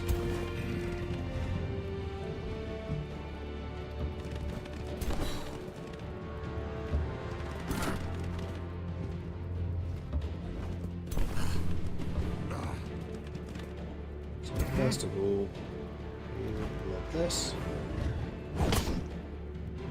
Mobilized. We're out of range. Shoot.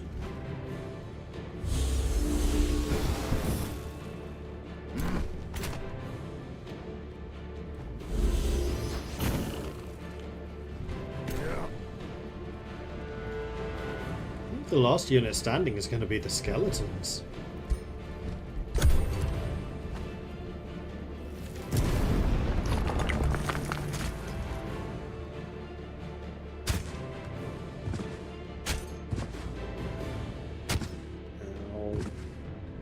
Resisted all of the poisoning, though. That's good. You take 5 damage every time you hit me, and you're doing 6. And you've just landed in burning area. I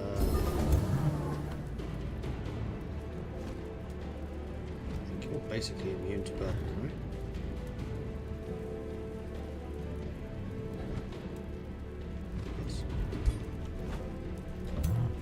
Puny flames. Who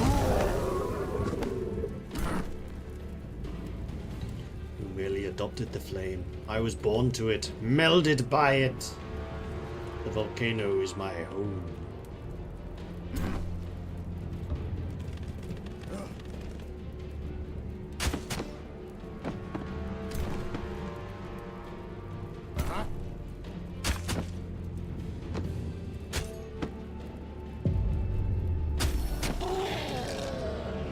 Huzzah!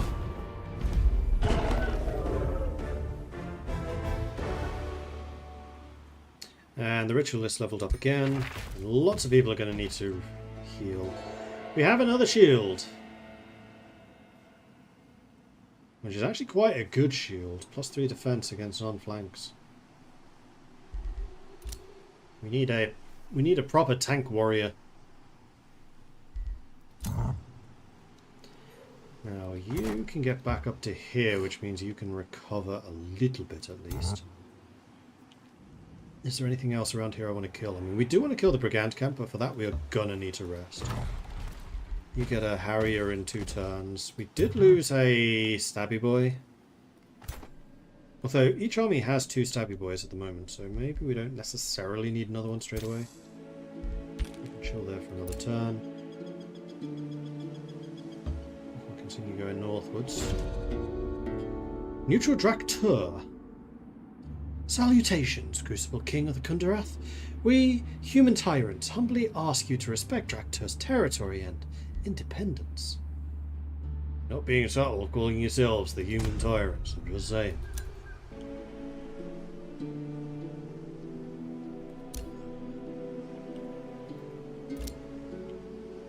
Can't select my guy.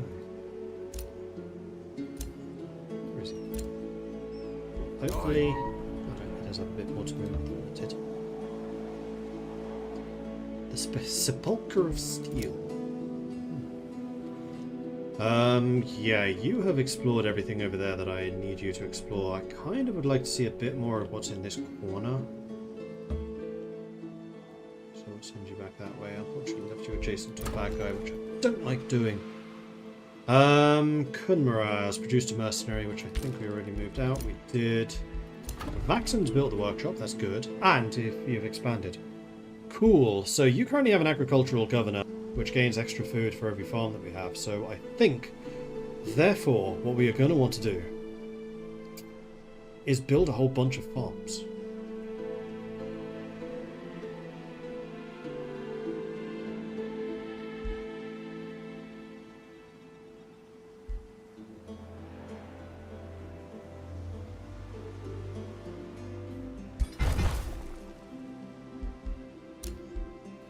And the ritualist leveled up.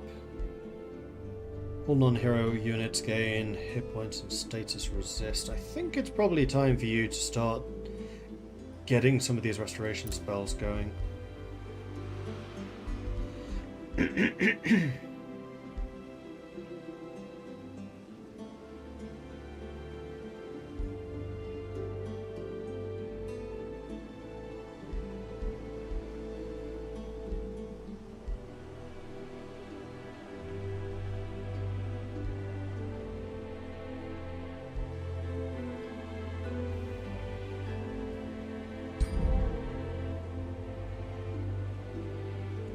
You can grow food in a lava field. We can.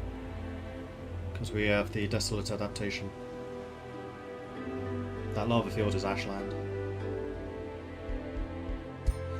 Like I said, we were born to the volcano, molded by it.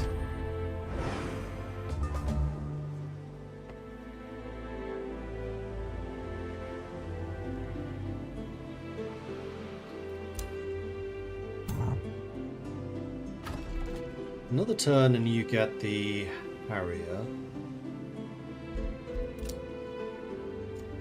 What do I want to do with you in the meantime? I think I do kind of want to kill this Brigand camp, just so I don't need to keep coming back to defend against it.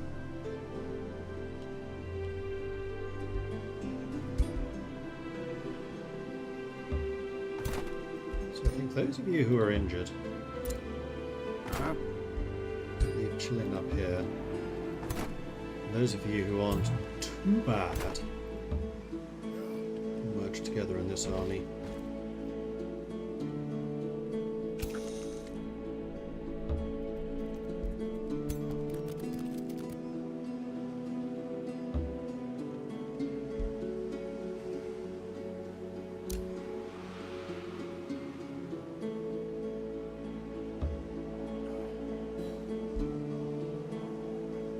Get in behind and explore this while we still can. You going up and over the ash wall. So a bit more of this wouldn't be too bad. May also want to try to sneak into that. Oh, this. Yar, the Giant King Yar Hellthrower, a harmonious sage. Greetings, Crucible King of the Ruse. May wisdom guide your path in this realm. And you guys are just going to chill while you recover. And you guys are not going to chill. You're going to be very unchill.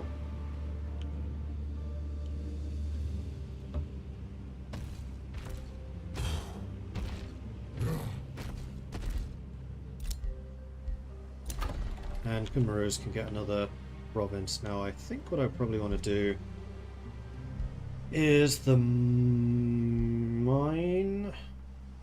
or the quarry. We are really good with quarries, so I think that this wants to be a quarry.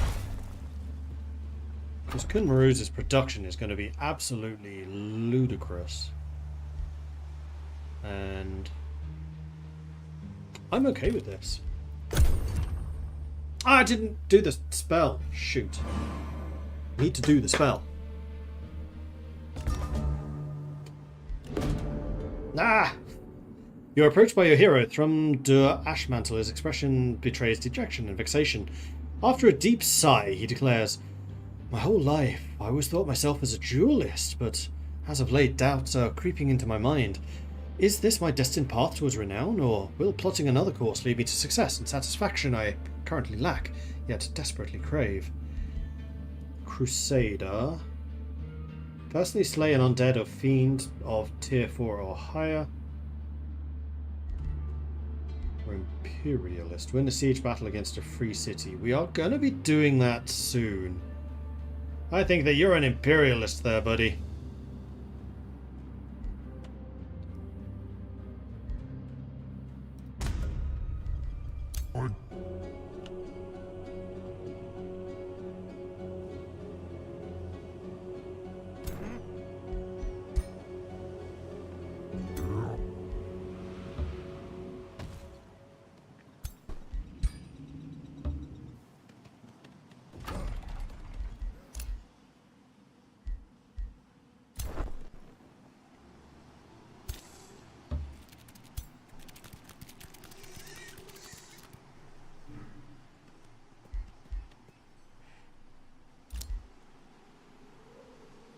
Continue exploring around here.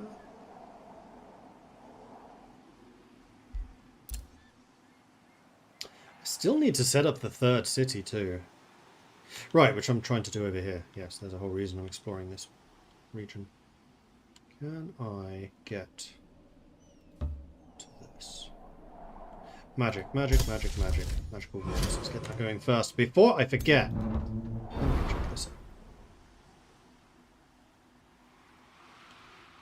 Oh, the city must be underground. I think that is a free city there. Meanwhile, we have another Harrier.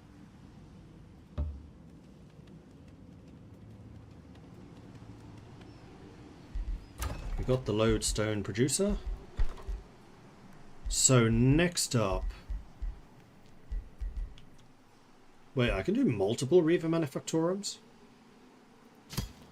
Oh, really?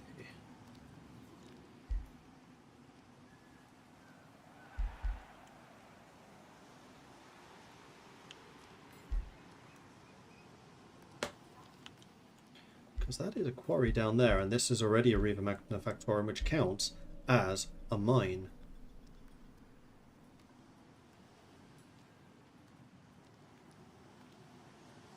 And yeah, I gain 5 extra gold and 15 extra draft. There's no reason for me not to do this.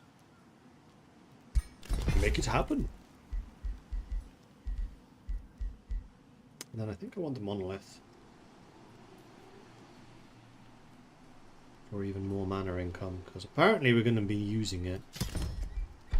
And then drafting. Aha! We get tier 2. So we got the Mage Lock, which is finally the ranged unit. It's the guy with the gun. This is my boomstick! And then the Overseer, which is the Subdue and Patch Up. Okay, so Patch Up is regular skill for them. Oh. Well, I want a couple of them. We'll get 2 of those going.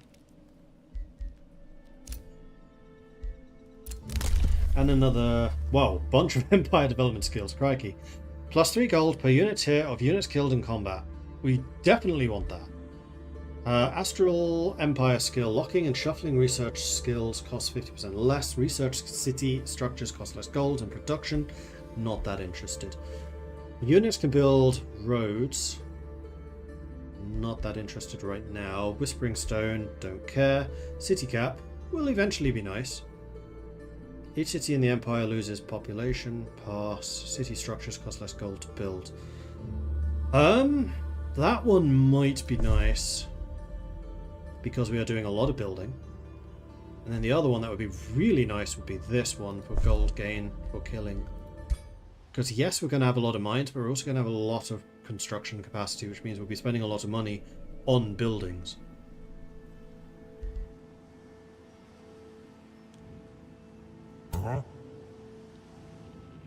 Let's try these units. 200, 450 versus 530. There, we got this. We have got this. Especially if you're going to stand right next to me and not reinforce each other. I mean, that is a thing you can do. Absolutely. Let's move you up to reinforce.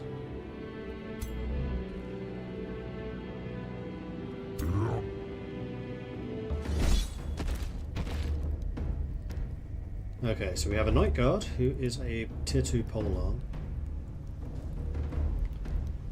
And we have 2 Furies who are lots of shooting. And we also kind of want to separate you guys out. What's Darkstorm? 90% chance of receiving... Enemy units have a chance of receiving Sunder Defense and Resistance. Okay.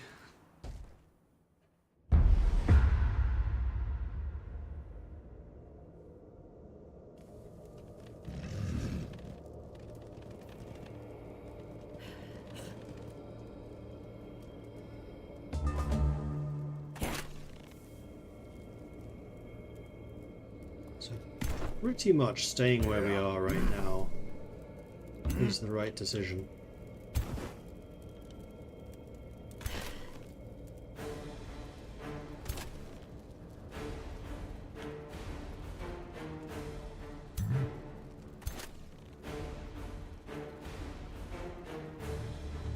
Although actually, I can move right up to there.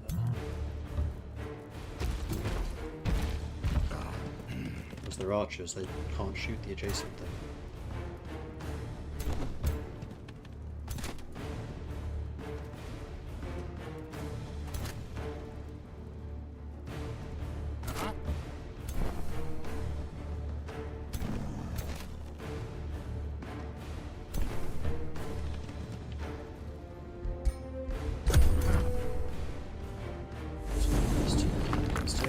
We're in the volcano again. And you guys are going to sit in the volcano. I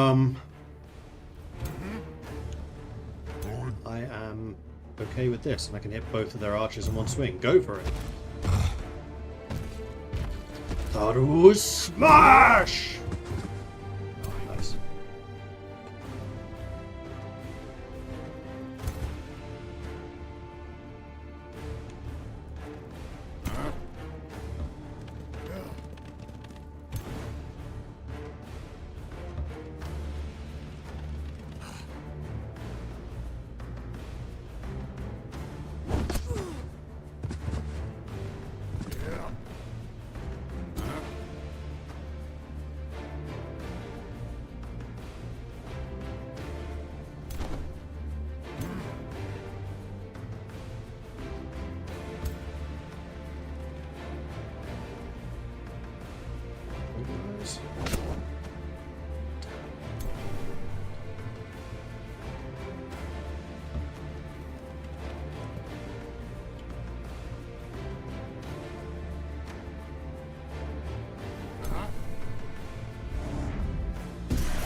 Subdued. Ah, we can shoot them. Actually, some pretty good damage. Let's do that.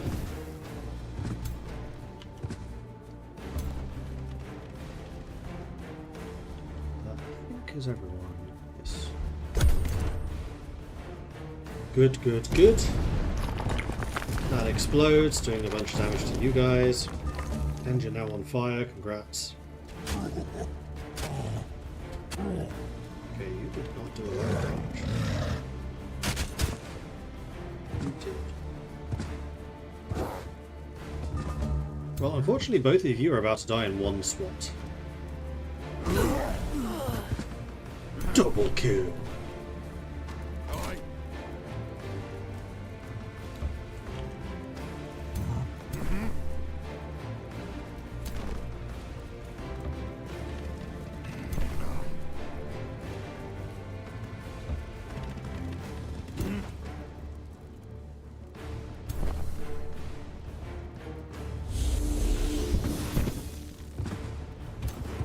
blind them. Actually check to see what blind does.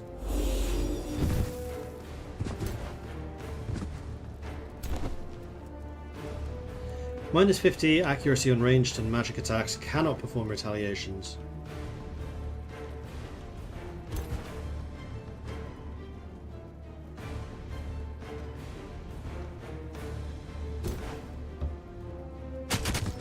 No retaliation means I can just straight up kill you. Marvellous! That went smoothly.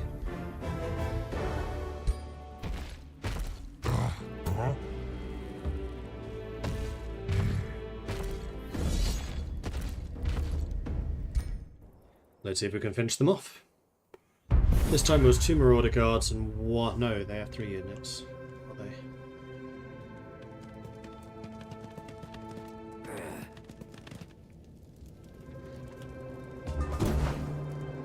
Okay. Do you have...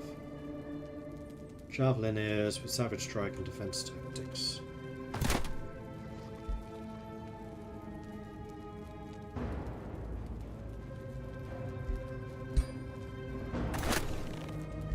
So again, it's probably the Fury who's the dangerous unit here.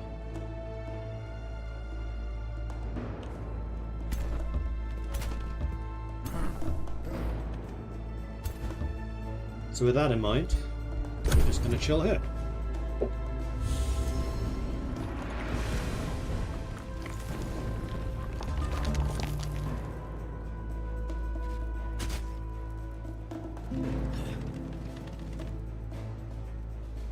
Oh, you were orange. Oh, you missed. Womp womp. Okay, with sheer firepower, can I kill this guy, I wonder?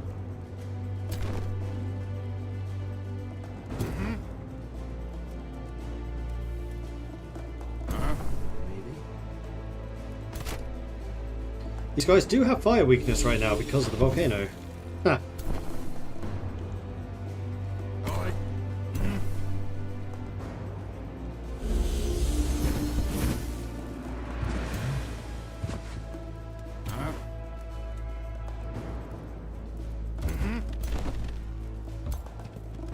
So yes, we can kill this guy in one way.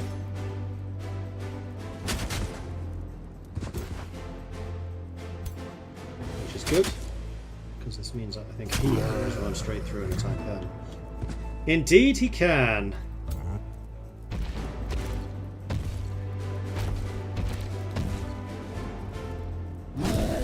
And then hit both of them because of B-E-A-Hoot.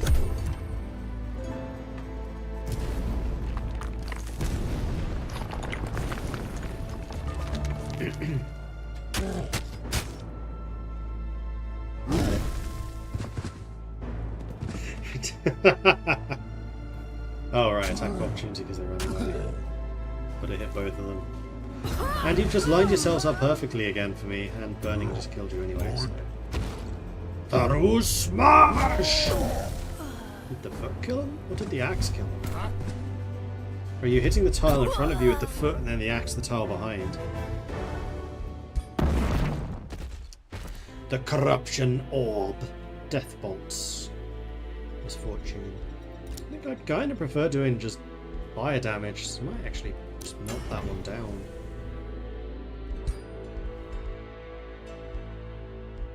Probably actually melt both of these down.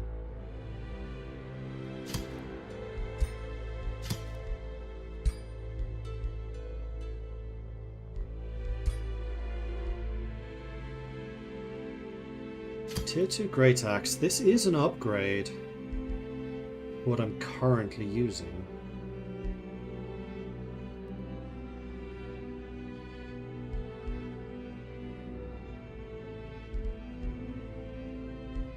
Hang on, I can create my own item, can't I? This works, yes I can. Okay, so I want a Great Axe.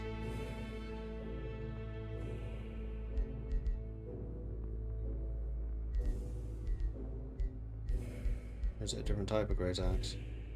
Giant weapons, yes it is. giant axe as opposed to a great axe.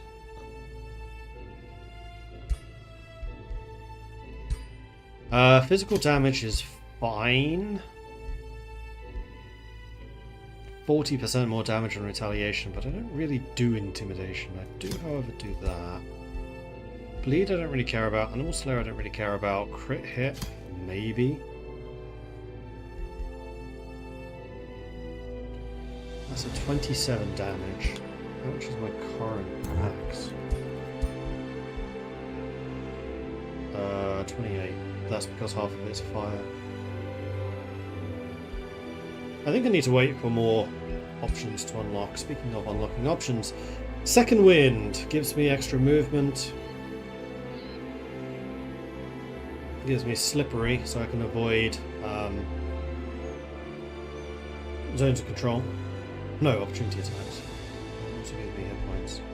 Or I can do Frenzy for every hit against attack is strengthened, although for single shot attacks that is actually boosted. I can also get a signature skill. Let's do that. Reflective Rune. 20% of damage sustained by melee is reflected. Increases unit upkeep by 10 mana. Ouch. All of these do.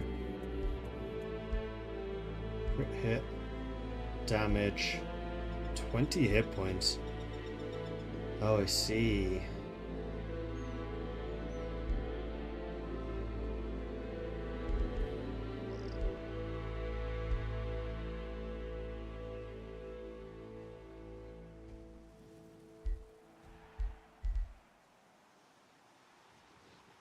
Unit grants double morale bonus to itself and its allies when killing an enemy. Searing Strikes does fire damage and extra damage against targets that are burning, which is going to be quite often. Oh, we've got to do critical. The only thing is that mana cost. Like, that mana cost is really high. So I think instead I'll pick one of these.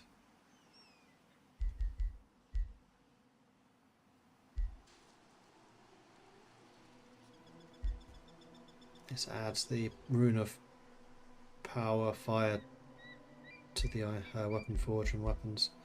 But no, I think I'm going to pick Frenzy. Just do more damage. Hit bloody harder.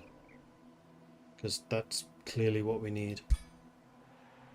And there we go. The encampment was destroyed. So Kunmaruz from the south is now safe.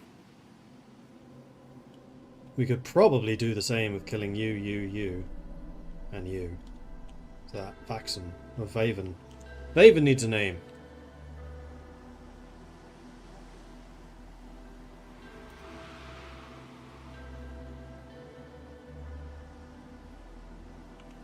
We need another name for a city established in the lowlands around the actual mountains.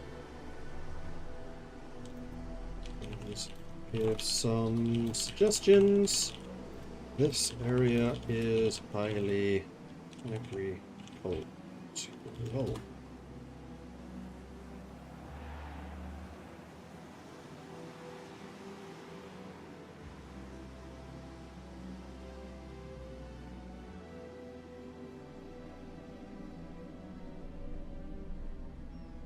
Full in the Duergar naming tone, weighty, earthy, but a little softer and more sustaining than the Fire and Forge themes. So, Duergar, the Vale of Plenty. Kunvethar, the Ashen Fields. Kunvethar is pretty cool. Call it Dirtville. Mazgrund, the Green Ground. Avendul, Rivas Grull.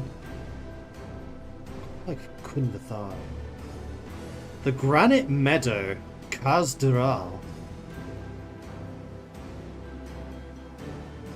That's a cool name, but I wouldn't say it's for this one.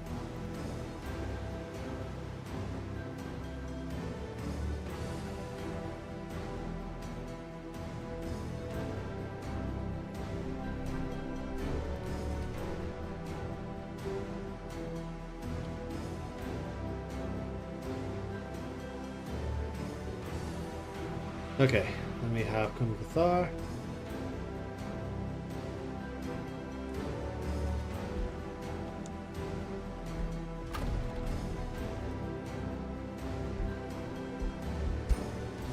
also need to add that to the World Anvil, Towns and Cities. Particularly, most importantly, mining.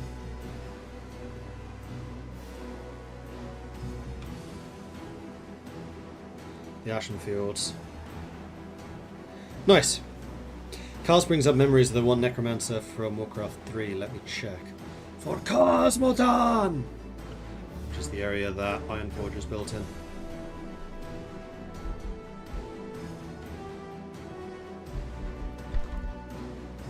Anyway, Kunvathar needs to build a granary. And then probably palisade walls. Let's get those defences going. Anyway, Giant King, you basically need to head over here, although I'm really tempted to send you off to Solum. While it's still quite small.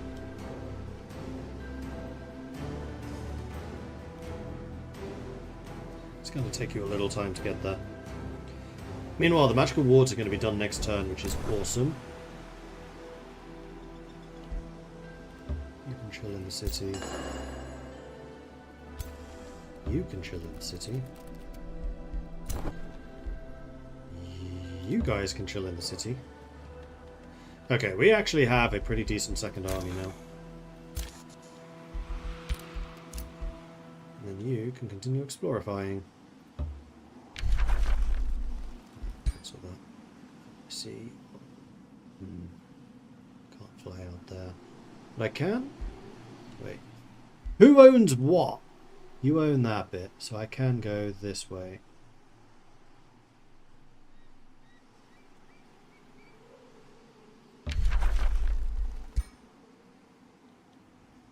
No, that's them, so I can go this way.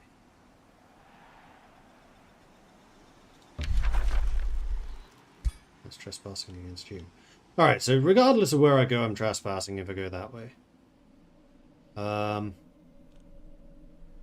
Okay. In that case, I'll go this way. Fine, be that way.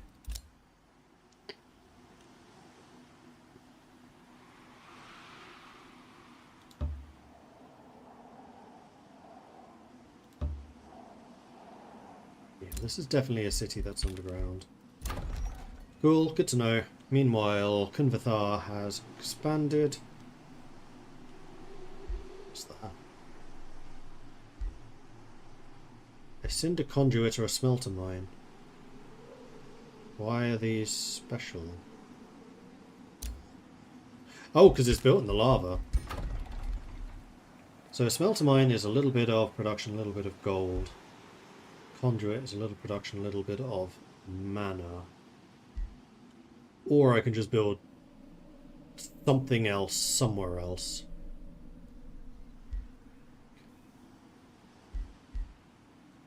To 10, 10. Do the quarry plus 15 on top of the iron and the underground passage. I think that's probably what I'll do. Although I also want to get towards the smouldering keep, although we will need to clear it out. But then again, if I'm sending my main army over to this side, then that is going to be a thing we'll be doing sooner rather than later. I also actually need to bear in mind these. Which are also over on this side, so I think maybe it's Solum, then across, and then down.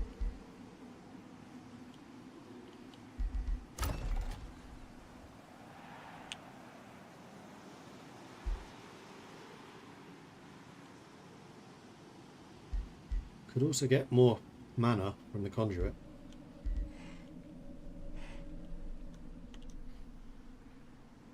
But no, your main thing is farming. You are the agricultural governor after all.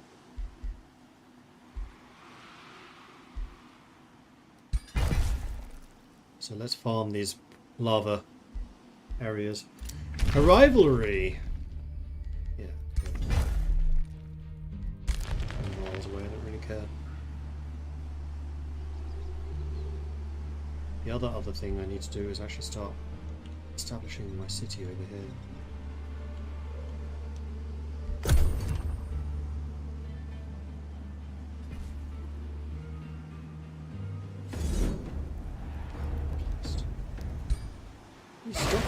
goddamn skills.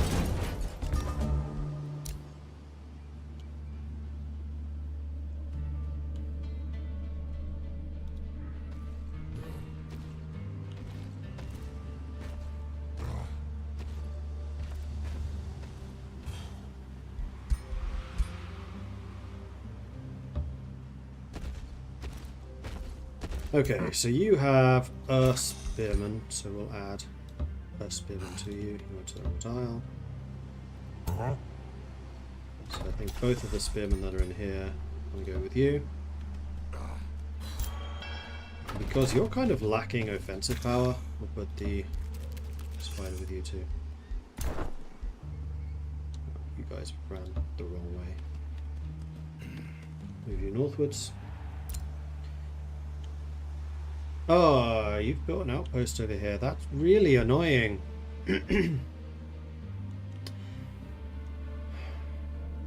That's really annoying.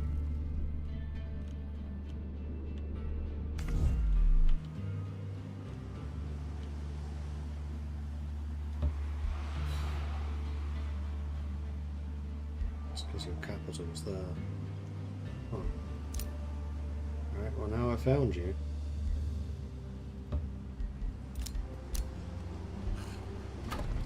Quinvathar still needs to build more units. Let's keep getting the mercenaries for you. Magical wards are ready. Let's transform our race.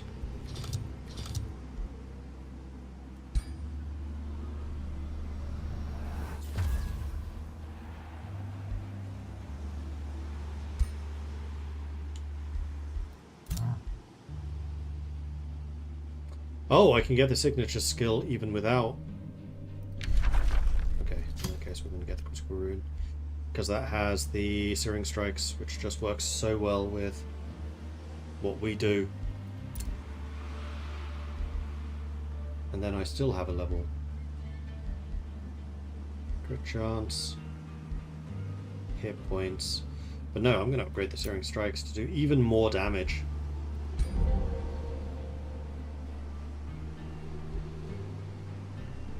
Because this is the base damage. That's 32, which then can be multiplied by, I think, another 90%. For travelling hexes.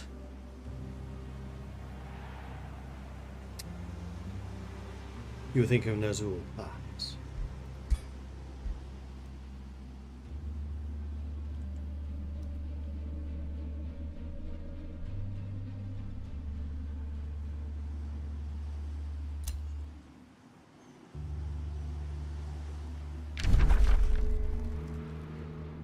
Might well need to go to war with you to take that city out.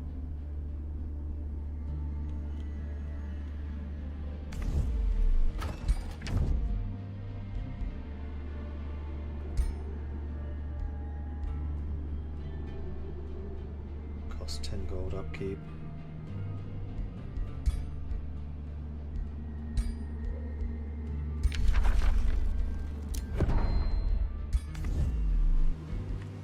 Shouldn't have built your city there, dude.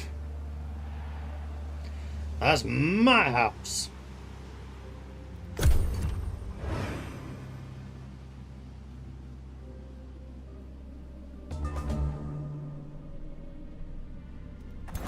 Aha! We have our first marksman. Mage lock.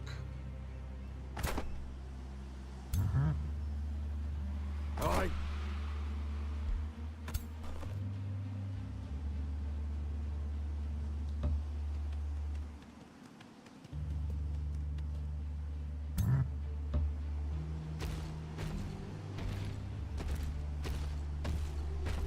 I should have stayed in my own territory, then I would have healed more.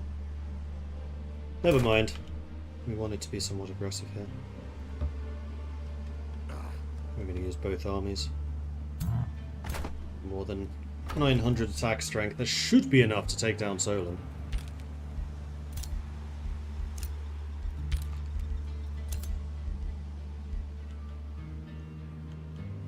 I think I might actually leave you here in case one of these does decide to go hostile. Same with you guys. Just head over that side. I need another hero soon.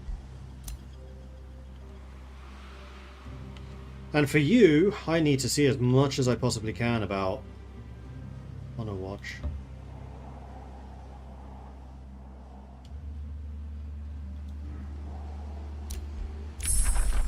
Meanwhile, summon Phantasm Warrior. That's a summoning spell, right? Next up, designate target. 2 tiers of marked, which reduces their evasion. And then they're distracted. All units are flanking. So I also want the mark of invulnerability. Kunvithar can... You're already building. Oh no, you can expand. Man, you're expanding quite quickly. I think it's probably time to expand adjacent to the smouldering keep. You are going to be producing absolutely redonkulous amounts of food. It'd be nice if you could trade resources between cities, so that this becomes the actual breadbasket for Kunmaraz. Anyway, it is time for me to end this stream and move on to get something to eat, because I'm getting kind of hungry. So thanks everyone for watching. Hope you've enjoyed this. If you have, be sure to hit that follow button so you get notifications when I'm live again in the future. If you've really enjoyed this and you would like to support the channel, then please do consider subscribing. Helps the channel out, lets me do more of this kind of content. You can, of course, check out the Patreon at patreon.com/WarWithViking. I do have a YouTube at youtube.com/WarWithViking. I think after the break, I at the moment have Crusader Kings on the docket, but what I'll probably do is Songs of Silence. If I like it, I'll continue playing it. If I don't, then I can switch to Crusader Kings. And then tomorrow, we will continue with the Giant Kings playthrough with these guys. I think that's probably the best idea. So Songs of Silence will be after the break, starting at 6. I think that might only be a demo, in fact. So Songs of Silence, and then we will switch to Age of Wonders again tomorrow. Yeah. Lots of things going on at the moment. Cool. And also next weekend, just as a little bit of forewarning, I believe it's next weekend that I am not going to be around. Let me just double check.